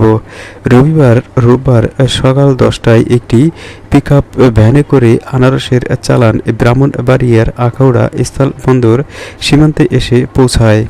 আখাউড়া আগরতলা শূন্য রেখায় আনারসের চালান ত্রিপুরা ইন্ডাস্ট্রি অ্যান্ড কমার্স ট্যুরিজমের পরিচালক তরিত কান্তি চাকমা চট্টগ্রামস্থ ভারতীয় হাইকমিশনের দ্বিতীয় সচিব সহকারী হাইকমিশনার উদত ঝার হাতে তুলে দেন। এ সময় অন্যান্যদের মধ্যে উপস্থিত ছিলেন আগরতলা ইন্ডাস্ট্রি ইন্টিগ্রেট চেকপোস্টের ব্যবস্থাপক দেবাশিস নন্দী, ত্রিপুরা হর্টিকালচারের পরিচালক doctor Phanibhushan Jamatia, Akhaura customs superintendent Mohammad Ali, Akhaura স্থল বন্দরের সহকারী পরিচালক Mostafizur Rahman, customs inspector Faruk Bhuiyan, Akhaura BGB ক্যাম্পের ইনচার্জ সুবেদার মোহাম্মদ আব্দুল মোতালেব সহ দুই দেশের ঊর্ধ্বতন কর্মকর্তারা উপস্থিত ছিলেন। এ সময় দুই দেশের কর্মকর্তারা জানান, বাংলাদেশের প্রধানমন্ত্রী শেখ হাসিনা গত 5 জুলাই রংপুরের বিখ্যাত হাড়িভাঙা আম পাঠিয়েছিলেন ত্রিপুরার মুখ্যমন্ত্রী বিপ্লব কুমার দেবের জন্য। এর বিপরীতে রোববার সকালে ত্রিপুরার মুখ্যমন্ত্রী বিপ্লব কুমার দেব 800 কেজি আনারস পাঠিয়েছেন বাংলাদেশের প্রধানমন্ত্রীর জন্য। তারা বলেন, এই ফল আদান প্রদানই মুখ্য বিষয় নয়, দুই দেশের মধ্যে যে চমৎকার সম্পর্ক বিদ্যমান রয়েছে, এই ফল আদান প্রদানের মাধ্যমে এর প্রতিফলন ঘটেছে। দুই দেশের সৌহার্দ্যপূর্ণ সম্পর্ক আরও সুদৃঢ় হয়েছে। পেট্রোপণ্যের দাম কমানো না হলে কেন্দ্রীয় সরকারের বিরুদ্ধে বৃহত্তর আন্দোলনে নামা হবে, পার্থ চট্টোপাধ্যায় বলেছেন। ভারতের পশ্চিমবঙ্গের শিল্প ও বাণিজ্য মন্ত্রী পার্থ চট্টোপাধ্যায় বলেছেন, পেট্রোপণ্যের দাম কমানো না হলে কেন্দ্রীয় সরকারের বিরুদ্ধে বৃহত্তর আন্দোলনে নামা হবে। পেট্রোপণ্যের অস্বাভাবিক মূল্য বৃদ্ধির প্রতিবাদে তিনি আজ রোববার পশ্চিমবঙ্গের রাজধানী কলকাতায় এক অবস্থান বিক্ষোভ কর্মসূচিতে সামিল হয়ে ওই মন্তব্য করেন। পার্থ বাবু আজ সামাজিক যোগাযোগ মাধ্যমে এক বার্তায় বলেন, পেট্রোল, ডিজেল, রান্নার গ্যাস সহ নিত্য প্রয়োজনীয় দ্রব্যের আকাশ ছোঁয়া দামের বিরুদ্ধে প্রতিবাদে আজ দ্বিতীয় দিনে বেহালা পশ্চিমের বিভিন্ন ওয়ার্ডের অবস্থান বিক্ষোভ করা হয়েছে। কিন্তু সরকার যেভাবে এই সমস্যা চোখ বন্ধ করে এড়িয়ে চলেছে, আমরা তার প্রতিবাদ জানাচ্ছি। রাজ্যের শিল্পমন্ত্রী ও তৃণমূলের মহাসচিব পার্থ চট্টোপাধ্যায় আজ গণমাধ্যমে দেওয়া সাক্ষাৎকারে বলেন, এ ধরনের জনকল্যাণ বিরোধী নীতির বিরুদ্ধে আমাদের প্রতিবাদ বিগত দিনে ছিল, আজও থাকবে, ভবিষ্যতেও হবে। এর পরেও কেন্দ্রীয় সরকার কোনো পদক্ষেপ গ্রহণ না করলে আরও বৃহত্তর আন্দোলনে নামার কথা জানান পার্থ চট্টোপাধ্যায়। বিষয়টি পার্লামেন্টেও তুলে ধরা হবে বলে তিনি মন্তব্য করেন। পার্থ চট্টোপাধ্যায় বলেন, জুন মাসেই কেবল 6 বার পেট্রোল পণ্যের দাম বেড়েছে। রাজ্য থেকে 3,71,00,000 টাকা শুধু পেট্রোল পণ্যের উপর কর শেষ বাবদ নিচ্ছে কেন্দ্রীয় সরকার। পেট্রোল সেঞ্চুরি করেছে, লিটার প্রতি 100 টাকার বেশি দাম, ডিজেল 100 টাকা ছুঁই ছুঁই, রান্নার গ্যাস প্রতি ব্যারেল 500 টাকা থেকে বৃদ্ধি পেয়ে বর্তমানে 850 টাকা। কেরোসিনের দামও বৃদ্ধি পেয়েছে। এর ফলে সামগ্রিকভাবে সমাজে তার প্রভাব পড়েছে। পরিবহনে, পণ্য পরিবহনে, কৃষিতে ও কলকারখানায় তার প্রভাব পড়েছে। রান্নার গ্যাসের মূল্য বৃদ্ধির ফলে হেসেলে আগুন লেগে গেছে। লোকে বলছে, আর গ্যাসে রান্না করব না। অবিলম্বে রান্নার গ্যাস সহ অন্যান্য পেট্রো পণ্যের দাম কমানোর জন্য কেন্দ্রীয় সরকারের উদ্দেশ্য আহ্বান জানিয়ে পশ্চিমবঙ্গের শিল্প ও বাণিজ্য মন্ত্রী পার্থ চট্টোপাধ্যায় বিনীত অনুরোধ জানিয়েছেন, যাতে এসব পণ্যের দাম কমিয়ে একটি যৌক্তিক অবস্থায় রাখা হয়। এজন্য আগামী লোকসভা নির্বাচনে বিজেপিকে নাকানি চৌবানি খাওয়াবো, জ্যোতিপ্রিয় মল্লিক এই কথাটি বলেছেন। ভারতের পশ্চিমবঙ্গের বন ও অপ্রচলিত শক্তি দপ্তরের ভারপ্রাপ্ত মন্ত্রী জ্যোতিপ্রিয় মল্লিক বলেছেন, আগামী লোকসভা নির্বাচনে বিজেপিকে নাকানি চোবানি খাওয়াবো। তিনি রোববার হাবড়ার তৃণমূল ছাত্র পরিষদ আয়োজিত রক্তদান শিবিরে উপস্থিত হয়ে সাংবাদিকদের সঙ্গে আলাপকালে এই মন্তব্য করেন। বনমন্ত্রী জ্যোতিপ্রিয় মল্লিক বলেন, আমরা 2024 সালের বার্তা দিয়ে গেলাম। 2021 সালে বিধানসভায় তৃতীয়বারের জন্য জিতে আমাদের লড়াই শুরু হলো। আমাদের টার্গেট 2024 বিধানসভা নির্বাচনের নিরিখে এ পর্যন্ত লোকসভায় 32 আসনে পৌঁছেছি। লোকসভা নির্বাচন আসতে এখনও প্রায় 2.5 বছর বাকি। এই 2.5 বছরের মধ্যে আরও 10টি আসন জোগাড় করতে হবে। আগামী লোকসভা নির্বাচনে পশ্চিমবঙ্গে বিজেপিকে 40-0 করে নাকানি চোবানি খাওয়াবো। পশ্চিমবঙ্গে লোকসভার মোট 42টি আসন রয়েছে। আগামী 2024 সালের লোকসভা নির্বাচনে 42টি আসনেই তৃণমূল জয়ী হবে এবং তারা বিজেপিকে পর্যুদস্ত করবে বলে রাজ্যের বনমন্ত্রী জানিয়েছেন। এক প্রশ্নের জবাবে বনমন্ত্রী জ্যোতিপ্রিয় মল্লিক বলেন, বিজেপি হলো গুন্ডা সন্ত্রাসবাদীদের দল, রাহাজানির দল, লুটতরাজ করছে, মারছে। বিজেপির এমপি কারা হয়েছে দেখেছেন? কেন্দ্রের স্বরাষ্ট্র দপ্তরের প্রতিমন্ত্রী যিনি হয়েছেন তার নামেও ফৌজদারি মামলা রয়েছে। এটা লজ্জা। বিজেপির এখন মুখে কালো কাপড় বেঁধে লজ্জা দিবস পালন করা উচিত। রাজ্য থেকে যে 4 জনকে প্রতিমন্ত্রী করা হয়েছে তাদের প্রত্যেকেরই বিরুদ্ধে ফৌজদারি মামলা আছে। এই হলো বিজেপি। তিনি বলেন, বেশি দিন টিকবে না। তাসের ঘরের মতো বিজেপি দলটা তাসের ঘরের মতো ঝরঝর করে ভেঙে পড়বে। বাংলার মানুষ অত বোকা নয়। বিধানসভা নির্বাচনে তৃণমূলকে 213টা আসন দিয়ে বাংলার মানুষ তার পরিচয় দিয়েছে। 2024 সালে নরেন্দ্র মোদী সারা দেশে 100 আসনও পাবে না। আমি ভবিষ্যৎবাণী করে গেলাম বলেও মন্তব্য করেন বনমন্ত্রী জ্যোতিপ্রিয় মল্লিক। রাইসির শপথ অনুষ্ঠানে আমন্ত্রণ জানানোয় ভারতের পররাষ্ট্র মন্ত্রীর উচ্ছ্বাস। ইরানের নবনির্বাচিত প্রেসিডেন্ট সাইয়েদ ইব্রাহিম রাইসির শাসনামলে ভারতের সঙ্গে ইরানের সহযোগিতা নতুন উচ্চতায় পৌঁছাবে বলে আশা প্রকাশ করেছেন ভারতের পররাষ্ট্রমন্ত্রী এস জয়শঙ্কর। রাইসির শপথ গ্রহণ অনুষ্ঠানে অংশগ্রহণ করতে ভারতকে আমন্ত্রণ জানানো জয়শঙ্কর উচ্ছ্বাস প্রকাশ করে তেহরানকে ধন্যবাদ জানিয়েছেন। ভারতের পররাষ্ট্রমন্ত্রী এক বার্তায় তার সাম্প্রতিক ইরান সফর সম্পর্কে প্রধানমন্ত্রী নরেন্দ্র মোদীকে অবহিত করেন বলে জানিয়েছে বার্তা সংস্থা ইরান প্রেস। এস জয়শঙ্কর তেহরানে ইব্রাহিম রাইসির সঙ্গে তার সাক্ষাৎকে অত্যন্ত হৃদয়ত্বপূর্ণ ও ফলপ্রসূ হিসেবে বর্ণনা করেন।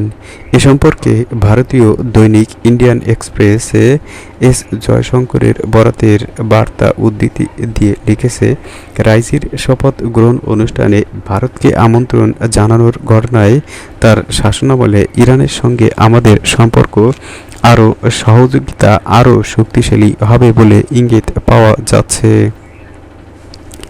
ভারত সরকার ইরানের এই আমন্ত্রণ গ্রহণ করেছে জানিয়ে পত্রিকাটি লিখেছে, রাইসির শপথ অনুষ্ঠানে অংশগ্রহণ করতে ভারত থেকে কাকে কাকে পাঠানো হবে সে ব্যাপারে শীঘ্রই মোদী সরকার সিদ্ধান্ত নেবে। ভারতের পররাষ্ট্রমন্ত্রী গত বুধবার একদিনের ইরান সফরে এসে তেহরানে নির্বাচিত প্রেসিডেন্ট সাইয়েদ ইব্রাহিম রাইসির সঙ্গে সাক্ষাৎ করেন। গত 18 জুন অনুষ্ঠিত নির্বাচনে শতকরা প্রায় 62% ভোট পেয়ে ইরানের 8ম প্রেসিডেন্ট নির্বাচিত হন রাইসি। আগামী মাসের মাঝামাঝি তার শপথ গ্রহণ করার কথা রয়েছে। খালেদা জিয়াকে বিদেশে চিকিৎসার সুযোগ না দেওয়া গুরুতর মানবাধিকার লঙ্ঘন বলেছে বিএনপি। বাংলাদেশের সাবেক প্রধানমন্ত্রী ও বিএনপি চেয়ারপারসন বেগম খালেদা জিয়াকে সম্পূর্ণ বেআইনিভাবে সাজা দিয়ে আটকে রেখে বিদেশে চিকিৎসার সুযোগ না দেওয়া গুরুতর মানবাধিকার লঙ্ঘন বলে মনে করে বিএনপির সর্বোচ্চ নীতি নির্ধারণী ফোরাম জাতীয় স্থায়ী কমিটি। গতকাল রোববার বিএনপি মহাসচিব মির্জা ফখরুল ইসলাম আলমগীর শনিবার অনুষ্ঠিত স্থায়ী কমিটির ভার্চুয়াল সভায় গৃহীত সিদ্ধান্ত গণমাধ্যমে প্রকাশ করে এমন অভিযোগের কথা জানান। সভায় মহাসচিব ছাড়াও দলের স্থায়ী কমিটির সদস্য ডক্টর খন্দকার মোশাররফ হোসেন, ব্যারিস্টার জমিরুদ্দিন সরকার, মির্জা আব্বাস গয়েশ্বর চন্দ্র রায়, ডক্টর আব্দুল মঈন খান, নজরুল ইসলাম খান, আমিরুল খসরু, মাহমুদ চৌধুরী, বেগম সেলিমা রহমান এবং ইকবাল হাসান মাহমুদ টুকু অংশ নেন। মির্জা ফখরুল জানান, সম্প্রতি যুক্তরাজ্য তাদের পার্লামেন্টে বার্ষিক মানবাধিকার প্রতিবেদনে বাংলাদেশের এবং চলমান নিয়ন্ত্রিত রাজনৈতিক অবস্থা ও চরম অমানবিক আচরণসহ সাবেক প্রধানমন্ত্রী দেশনেত্রী বেগম খালেদা জিয়াকে বেআইনিভাবে আটক ও তার প্রতি অমানবিক আচরণের বিষয়ে প্রকাশ করেছে। ইতিমধ্যে কয়েকটি আন্তর্জাতিক মানবাধিকার সংস্থা এবং জাতীয় মানবাধিকার সংগঠন বাংলাদেশের কর্তৃত্ববাদী সরকারের জনগণের মৌলিক অধিকার হরণ, সাংবাদিকদের উপর নির্যাতন, মিথ্যা মামলা, বিচার বহির্ভূত হত্যাকাণ্ড, গুমের ঘটনা ক্রমেই বৃদ্ধি পাচ্ছে বলে মতামত প্রকাশ করেছে। স্থায়ী কমিটির সভা মনে করে, যুক্তরাজ্যের মানবাধিকার বিষয়ক প্রতিবেদন এবং আন্তর্জাতিক মানবাধিকার সংস্থাগুলো প্রতিবেদনে এটাই প্রতীয়মান হয় যে দেশনেত্রী বেগম খালেদা জিয়াকে সম্পূর্ণ বেআইনিভাবে সাজা দিয়ে তাকে আটক রাখা হয়েছে। এমনকি সুচিকিৎসার জন্য তাকে বিদেশে চিকিৎসার সুযোগ দেওয়া হচ্ছে না। এটা গুরুতর মানবাধিকার লঙ্ঘন। অবিলম্বে দেশনেত্রী বেগম খালেদা জিয়া সহ সব রাজনৈতিক কারণে আটক ব্যক্তিদের মুক্তি প্রদানের আহ্বান জানানো হয়। করোনার মধ্যে চলমান স্থানীয় সরকার নির্বাচন অব্যাহত রাখার পক্ষে প্রধান নির্বাচন কমিশনের মন্তব্যে গভীর ক্ষোভ প্রকাশ ও প্রতিবাদ জানানো হয়। সভা মনে করে, শুধুমাত্র সরকারি দলের বংশোদ্ভূত হিসেবে কাজ করায় এই নির্বাচন কমিশন একটি নির্বাচন অবাধ ও সুষ্ঠুভাবে সম্পন্ন করতে পারেনি। 2018-র একাদশ জাতীয় সংসদ নির্বাচন, উপনির্বাচন এবং স্থানীয় সরকার নির্বাচন সবগুলোতে প্রহসনে পরিণত হয়েছে। জনগণের অংশগ্রহণ ব্যতি রেখেই নির্বাচনের ফলাফল ঘোষণা করা হয়েছে। দেশের সংবিধান লঙ্ঘন করে শুধুমাত্র সরকারি দলকে ক্ষমতায় টিকিয়ে রাখার জন্য জনগণের সঙ্গে বিশ্বাসঘাতকতা করেছে। বর্তমানে দেশের গণতন্ত্রহীনতা, জনগণের সার্বভৌমত্ব হরণ এবং ভোটের অধিকার কেড়ে নেওয়া, একদলীয় ব্যবস্থা প্রতিষ্ঠা, আওয়ামী লীগের নীল নকশা বাস্তবায়নের প্রধান অংশীদার হয়েছে। সংবিধান ও জনগণের প্রতি কোনো দায়-দায়িত্ব না থাকার কারণে এই ধরনের দায়িত্বজ্ঞানহীন মন্তব্য তাদের পক্ষে করা সম্ভব বলে সভা মনে করে। সভায় নির্বাচন কমিশনকে অবিলম্বে জনগণের স্বাস্থ্যের সুরক্ষার নির্বাচন স্থগিত করার আহ্বান জানায়। অন্যথায় এর দায়-দায়িত্ব নির্বাচন কমিশনকে গ্রহণ করতে হবে। সভায় প্রধানমন্ত্রীর উপহারের ঘর নির্মাণ প্রকল্পের গণমাধ্যমে প্রকাশিত দুর্নীতির খবর নিয়ে আলোচনা হয়।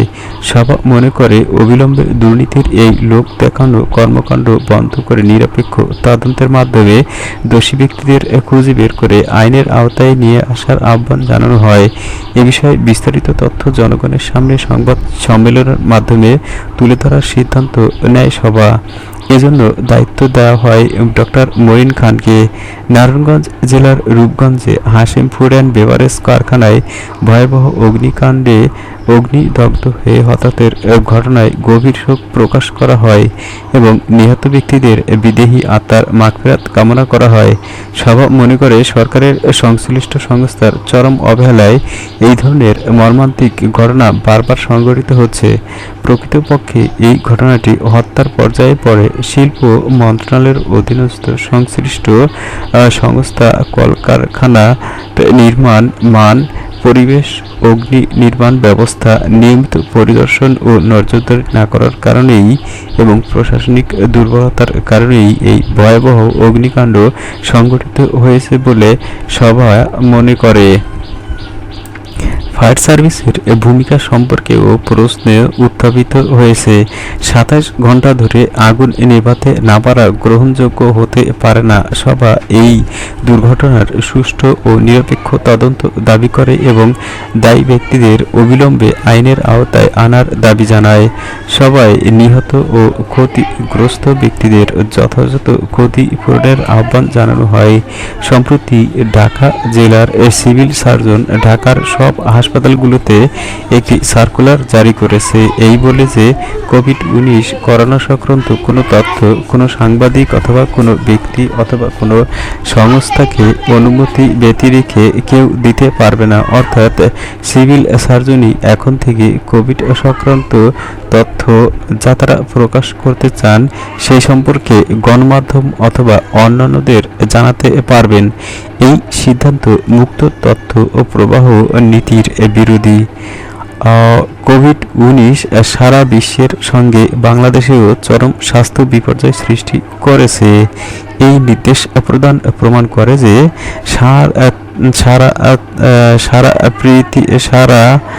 তারা প্রকৃত তথ্য গোপন করেছে এবং করতে চায়। সংক্রমণ ও মৃত্যুর সংখ্যা সরকার প্রকাশিত সংখ্যার চেয়ে অনেক বেশি। সভা মনে করে এই ধরনের তথ্য গোপনের প্রচেষ্টা স্বাধীন গণমাধ্যম ও গণতন্ত্রপন্থী অবিলম্বে এইসব নির্দেশ এবং তথ্য গোপন করবার অপচেষ্টা বন্ধ করে জনগণের সামনে সত্য ও সঠিক চিত্র তুলে ধরলেই জনগণের সচেতনতা বৃদ্ধি পাবে এবং সমস্যা সমাধান সহজ হবে। সভা অবিলম্বে এই নির্দেশ প্রত্যাহার করে কোভিড-১৯ করোনা ভাইরাস এর নিয়ন্ত্রণে জনগণকে সম্পৃক্ত করার আহ্বান জানানো হয়েছে। ঠাকুরগাঁওয়ের সাংবাদিক তানভীর হাসান তানুর জামিন মঞ্জুর। ঠাকুরগাঁয়ে সদর হাসপাতালে করোনা আক্রান্ত রোগীদের খাবার পরিবেশনে অনিয়মের সংবাদ প্রকাশ করায় ডিজিটাল নিরাপত্তা আইনে গ্রেপ্তারকৃত সাংবাদিক তানভীর হাসান তানুর জামিন মঞ্জুর করেছেন আদালত। রোববার ঠাকুরগাঁও চিফ জুডিশিয়াল ম্যাজিস্ট্রেট আদালত তার জামিনের আদেশ দেন।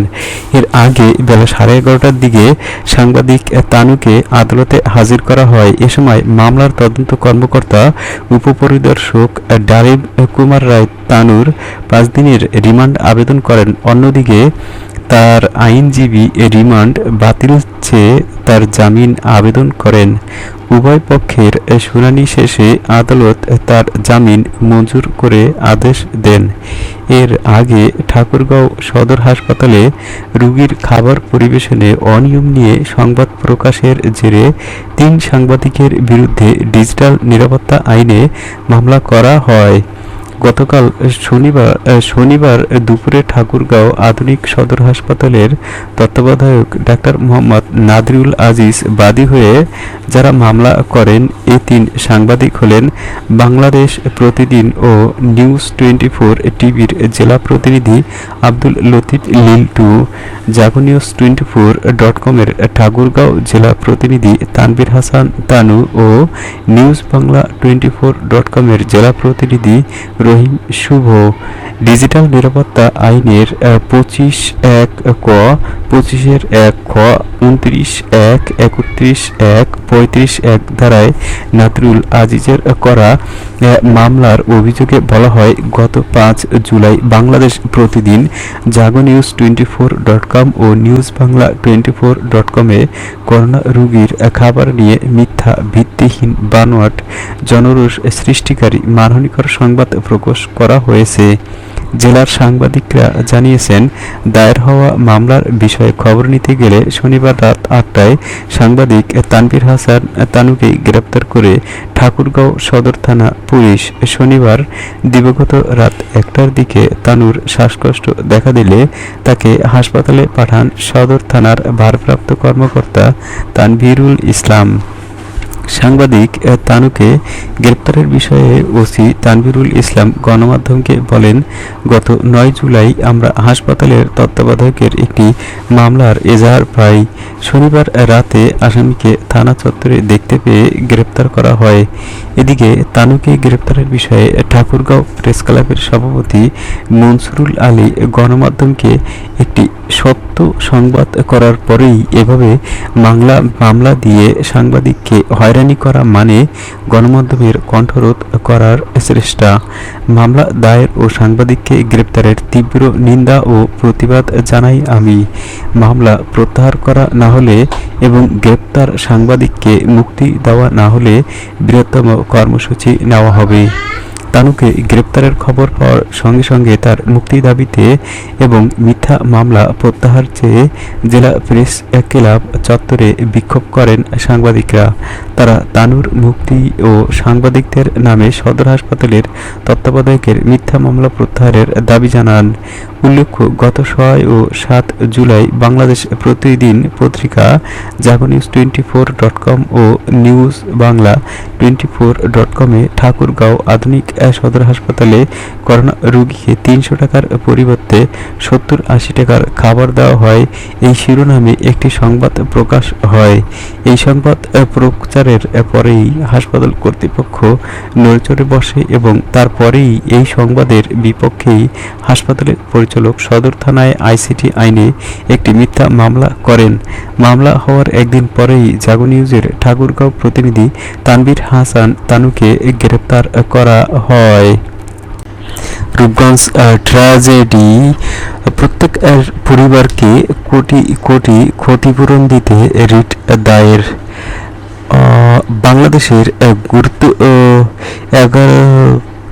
বাংলাদেশের রূপগঞ্জ ট্র্যাজেডির ফলাফল আজকে সবগুলো দৈনিক পত্রিকায় প্রত্যেকের পরিবারকে ক্ষতিপূরণ দিতে দেওয়ার জন্য রিট দায়ের করা হয়েছে। বিস্তারিত খবরে বলা হয়েছে, নারায়ণগঞ্জের রূপগঞ্জে কারখানায় অগ্নিকাণ্ডে নিহত শ্রমিকদের প্রত্যেকের পরিবারকে ১ কোটি টাকা এবং আহতদের প্রত্যেককে ৩৫ লাখ টাকা করে ক্ষতিপূরণ দিতে হাইকোর্টে একটি রিট আবেদন করা হয়েছে। আইন ও সালিশ কেন্দ্র Ashok, Bangladesh legal aid and services trust, Bangladesh পরিবেশ আইনবিদ সমিতি বেলা এবং সেফটি অ্যান্ড রাইটস সোসাইটির পক্ষ থেকে শনিবার রিট আবেদনটি করা হয়। দৈনিকটির অপর কয়েকটি খবরের শিরোনাম, বেঁচে ফেরাদের মুখে ভয়াবহ বর্ণনা, ভিক্ষা দাও আমার মেয়ের হাড্ডি, এক বাবার আকুতি। রূপগঞ্জ ট্র্যাজেডিতে কিশোরগঞ্জে নিখোঁজ ১৭ পরিবারের মধ্যে আহাজারি, ছবি নিয়ে মর্গে নিখোঁজ মায়ের খোঁজ ৭ বছরের সুমা। নাজুক অগ্নি নিরাপত্তা ব্যবস্থা, অগ্নি ঝুঁকিতে ৯০% প্রতিষ্ঠান ও আস্থাপনা। যুগান্তর, দেশের বহুতল ভবন, প্রতিষ্ঠান ও আস্থাপনার অগ্নি নিরাপত্তা ব্যবস্থা অত্যন্ত নাজুক অবস্থায় রয়েছে। ফলে ছোট অগ্নিকাণ্ডের ঘটনাগুলোও সময়মতো নিয়ন্ত্রণ করা যাচ্ছে না। এতে বড় বিপর্যয় ঘটছে। অগ্নি নির্বাপন ও উদ্ধারকারী সংস্থা ফায়ার সার্ভিসের জরিপ বিশ্লেষণ করে পাওয়া গেছে এমন তথ্য। সেখানে বলা হয়েছে ৯০.৩৫% আস্থাপনা অগ্নি ঝুঁকিতে রয়েছে। এর মধ্যে অতি ঝুঁকিপূর্ণ রয়েছে ২২.৭৯%। উল্লিখিত পরিসংখ্যান দেশের ভঙ্গুর অগ্নি নিরাপত্তা ব্যবস্থার একটি উদাহরণ বলে মত দিয়েছেন বিশেষজ্ঞরা। তারা বলেছেন, সংশ্লিষ্ট কর্তৃপক্ষের নিয়মিত তদারকির অভাবে এই অবস্থার সৃষ্টি হয়েছে।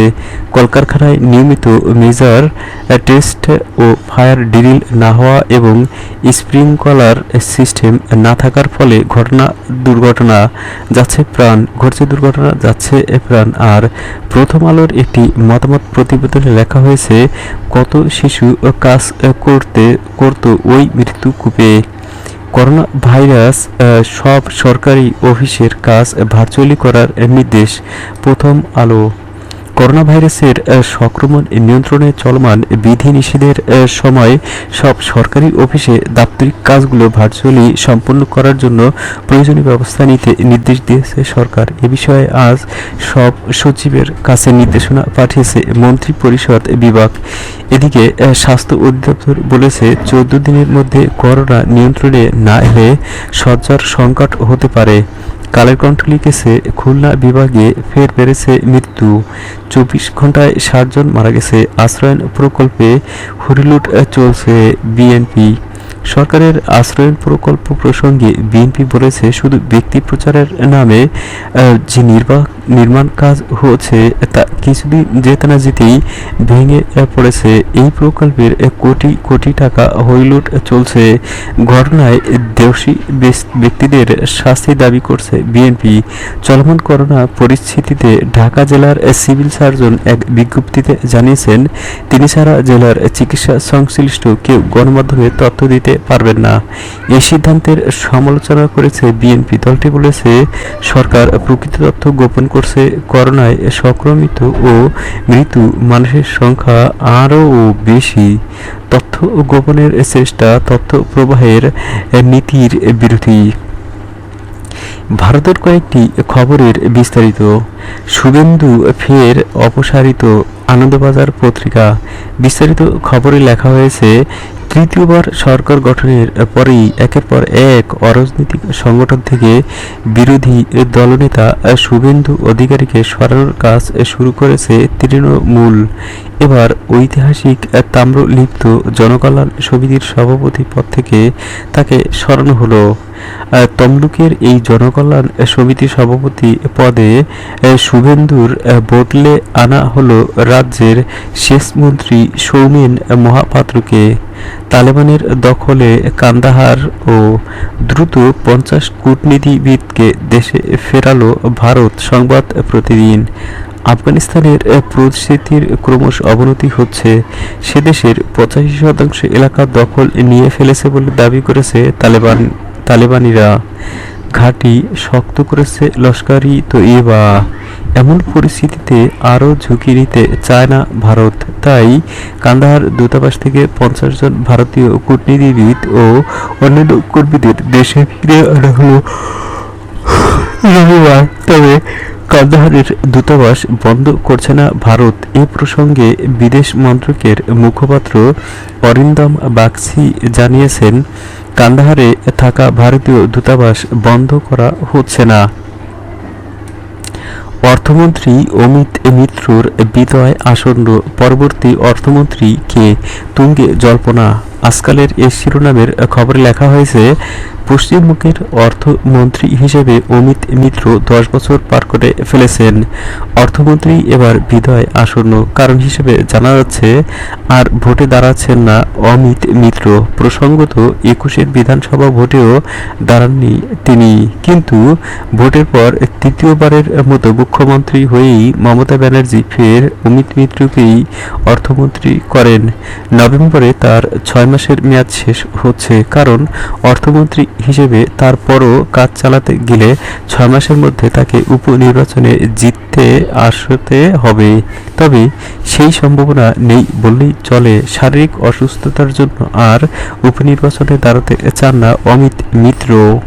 ফলে রাজ্যের নতুন অর্থমন্ত্রী এখন কাকে করবেন এটা মুখ্যমন্ত্রী মমতা ব্যানার্জির একটা বড় চ্যালেঞ্জ বলেই মনে করছে রাজনৈতিক মহল। বাংলাদেশে করোনার ভয়াবহ রূপ। রাজধানীর 5 স্থানে ফিল্ড হাসপাতাল করার সিদ্ধান্ত। বাংলাদেশে মহামারী করোনা ভাইরাস ভয়াবহ রূপ নিয়েছে। প্রতিদিন সংক্রমণ ও মৃত্যুর সংখ্যা লাফিয়ে লাফিয়ে বাড়ছে। এমন পরিস্থিতিতে বঙ্গবন্ধু শেখ মুজিব মেডিকেল বিশ্ববিদ্যালয়ের বিএসএমএমইউ কনভেনশন সেন্টার সহ রাজধানীর 5টি স্থানে করোনা ফিল্ড হাসপাতাল করার সিদ্ধান্ত নিয়েছে সরকার। শুক্রবার সন্ধ্যায় বঙ্গবন্ধু মেডিকেলের টিকা কেন্দ্র পরিদর্শন শেষে স্বাস্থ্য ও পরিবার কল্যাণ মন্ত্রণালয়ের স্বাস্থ্য সেবা সচিব বিভাগের লোকমান হোসেন মিয়া এ তথ্য জানিয়েছেন। স্বাস্থ্য সচিব বলেন, আমাদের ফিল্ড হাসপাতাল বড় আঙ্গিকে শুরু হবে। আমরা আশা করি স্বল্প সময়ের মধ্যে ঢাকায় আমরা এটি চালু করতে পারব।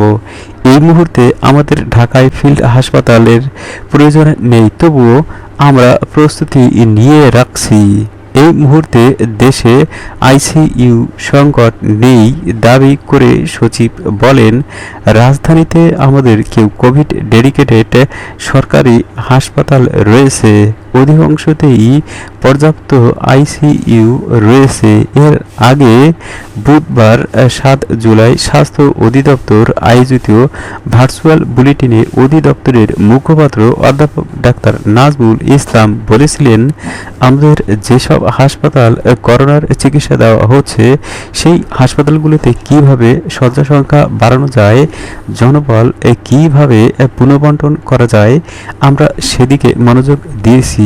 এর বাইরে ফিল্ড হাসপাতাল করা যায় কিনা সে বিষয়টি আমরা যাচাই বাছাই করছি। প্রয়োজন হলে ফিল্ড হাসপাতাল করা হবে বলে মত দিয়েছেন। প্রধানমন্ত্রীকে আনারস উপহার পাঠালেন ত্রিপুরার মুখ্যমন্ত্রী। এবার বাংলাদেশের প্রধানমন্ত্রী শেখ হাসিনার জন্য ৮০০ কেজি ত্রিপুরার বিখ্যাত রানী জাতের রসালো আনারস পাঠিয়েছেন ভারতের ত্রিপুরা রাজ্যের মুখ্যমন্ত্রী বিপ্লব কুমার দেব।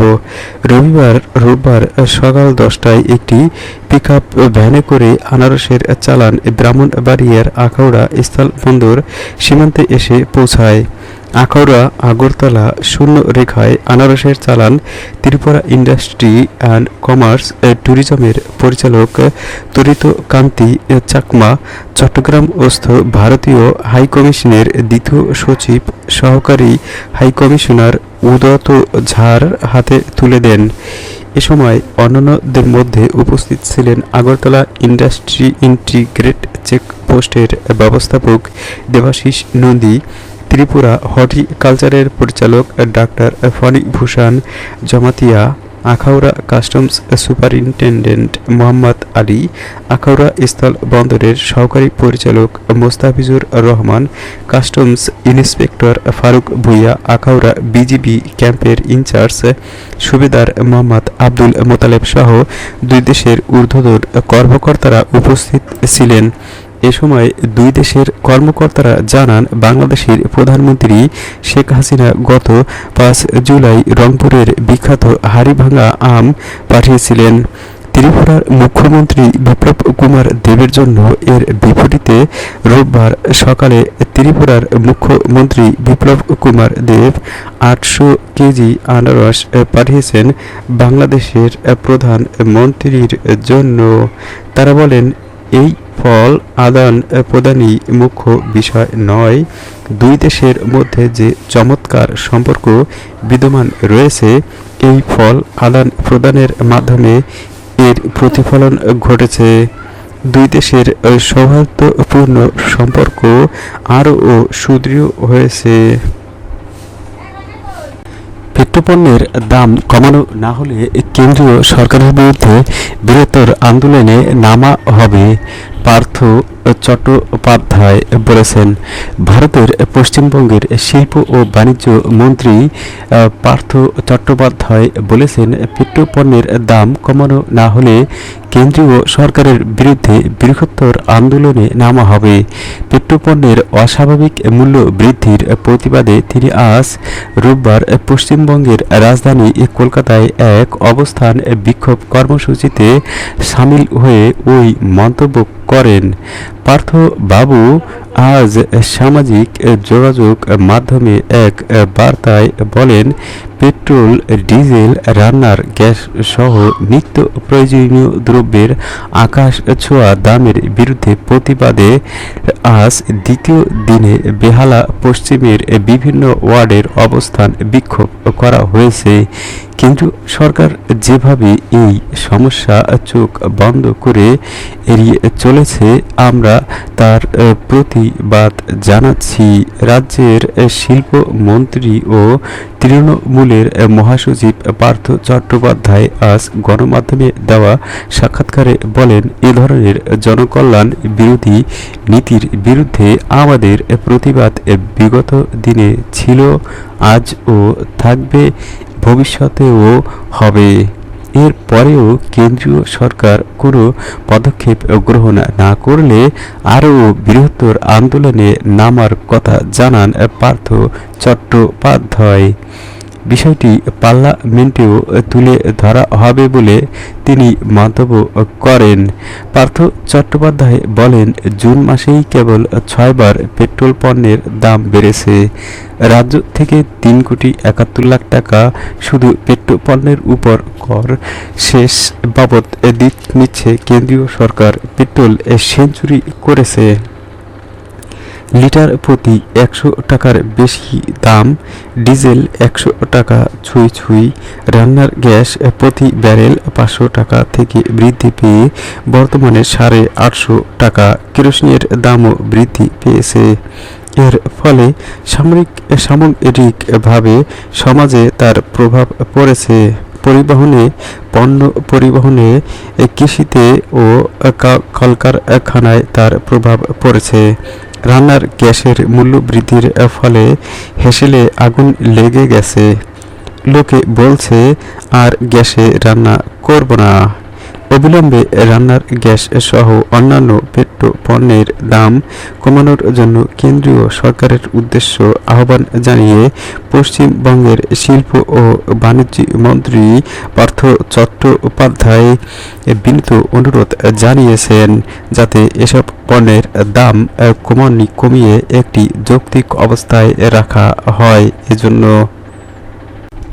আগামী লোকসভা নির্বাচনে বিজেপিকে নাকানি চৌবানি খাওয়াবো, জ্যোতিপ্রিয় মল্লিক এই কথাটি বলেছেন।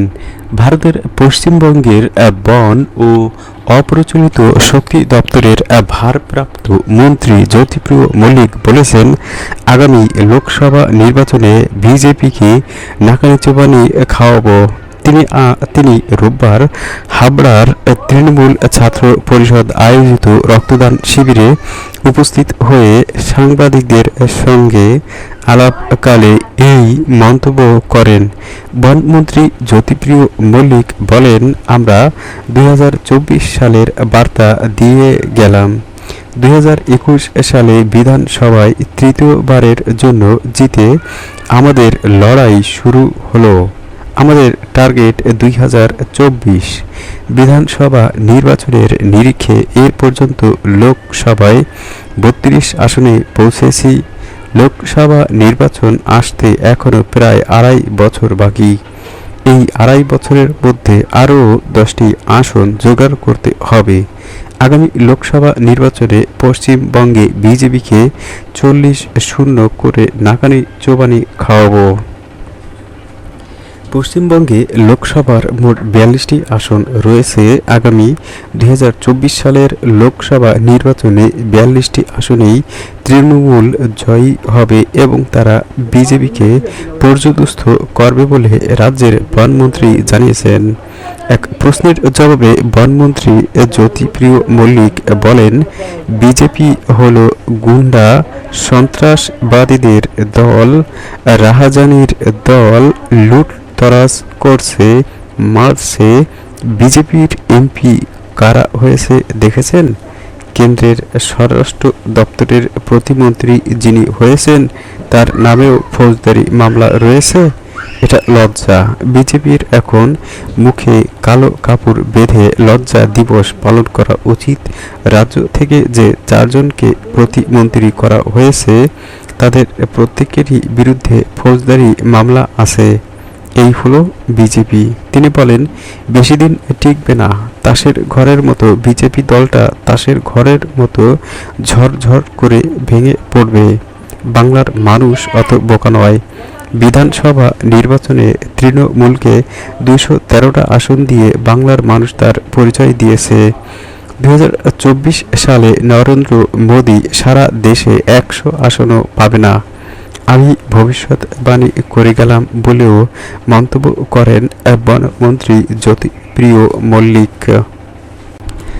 রাইসির শপথ অনুষ্ঠানে আমন্ত্রণ জানানোয় ভারতের পররাষ্ট্র মন্ত্রীর উচ্ছ্বাস।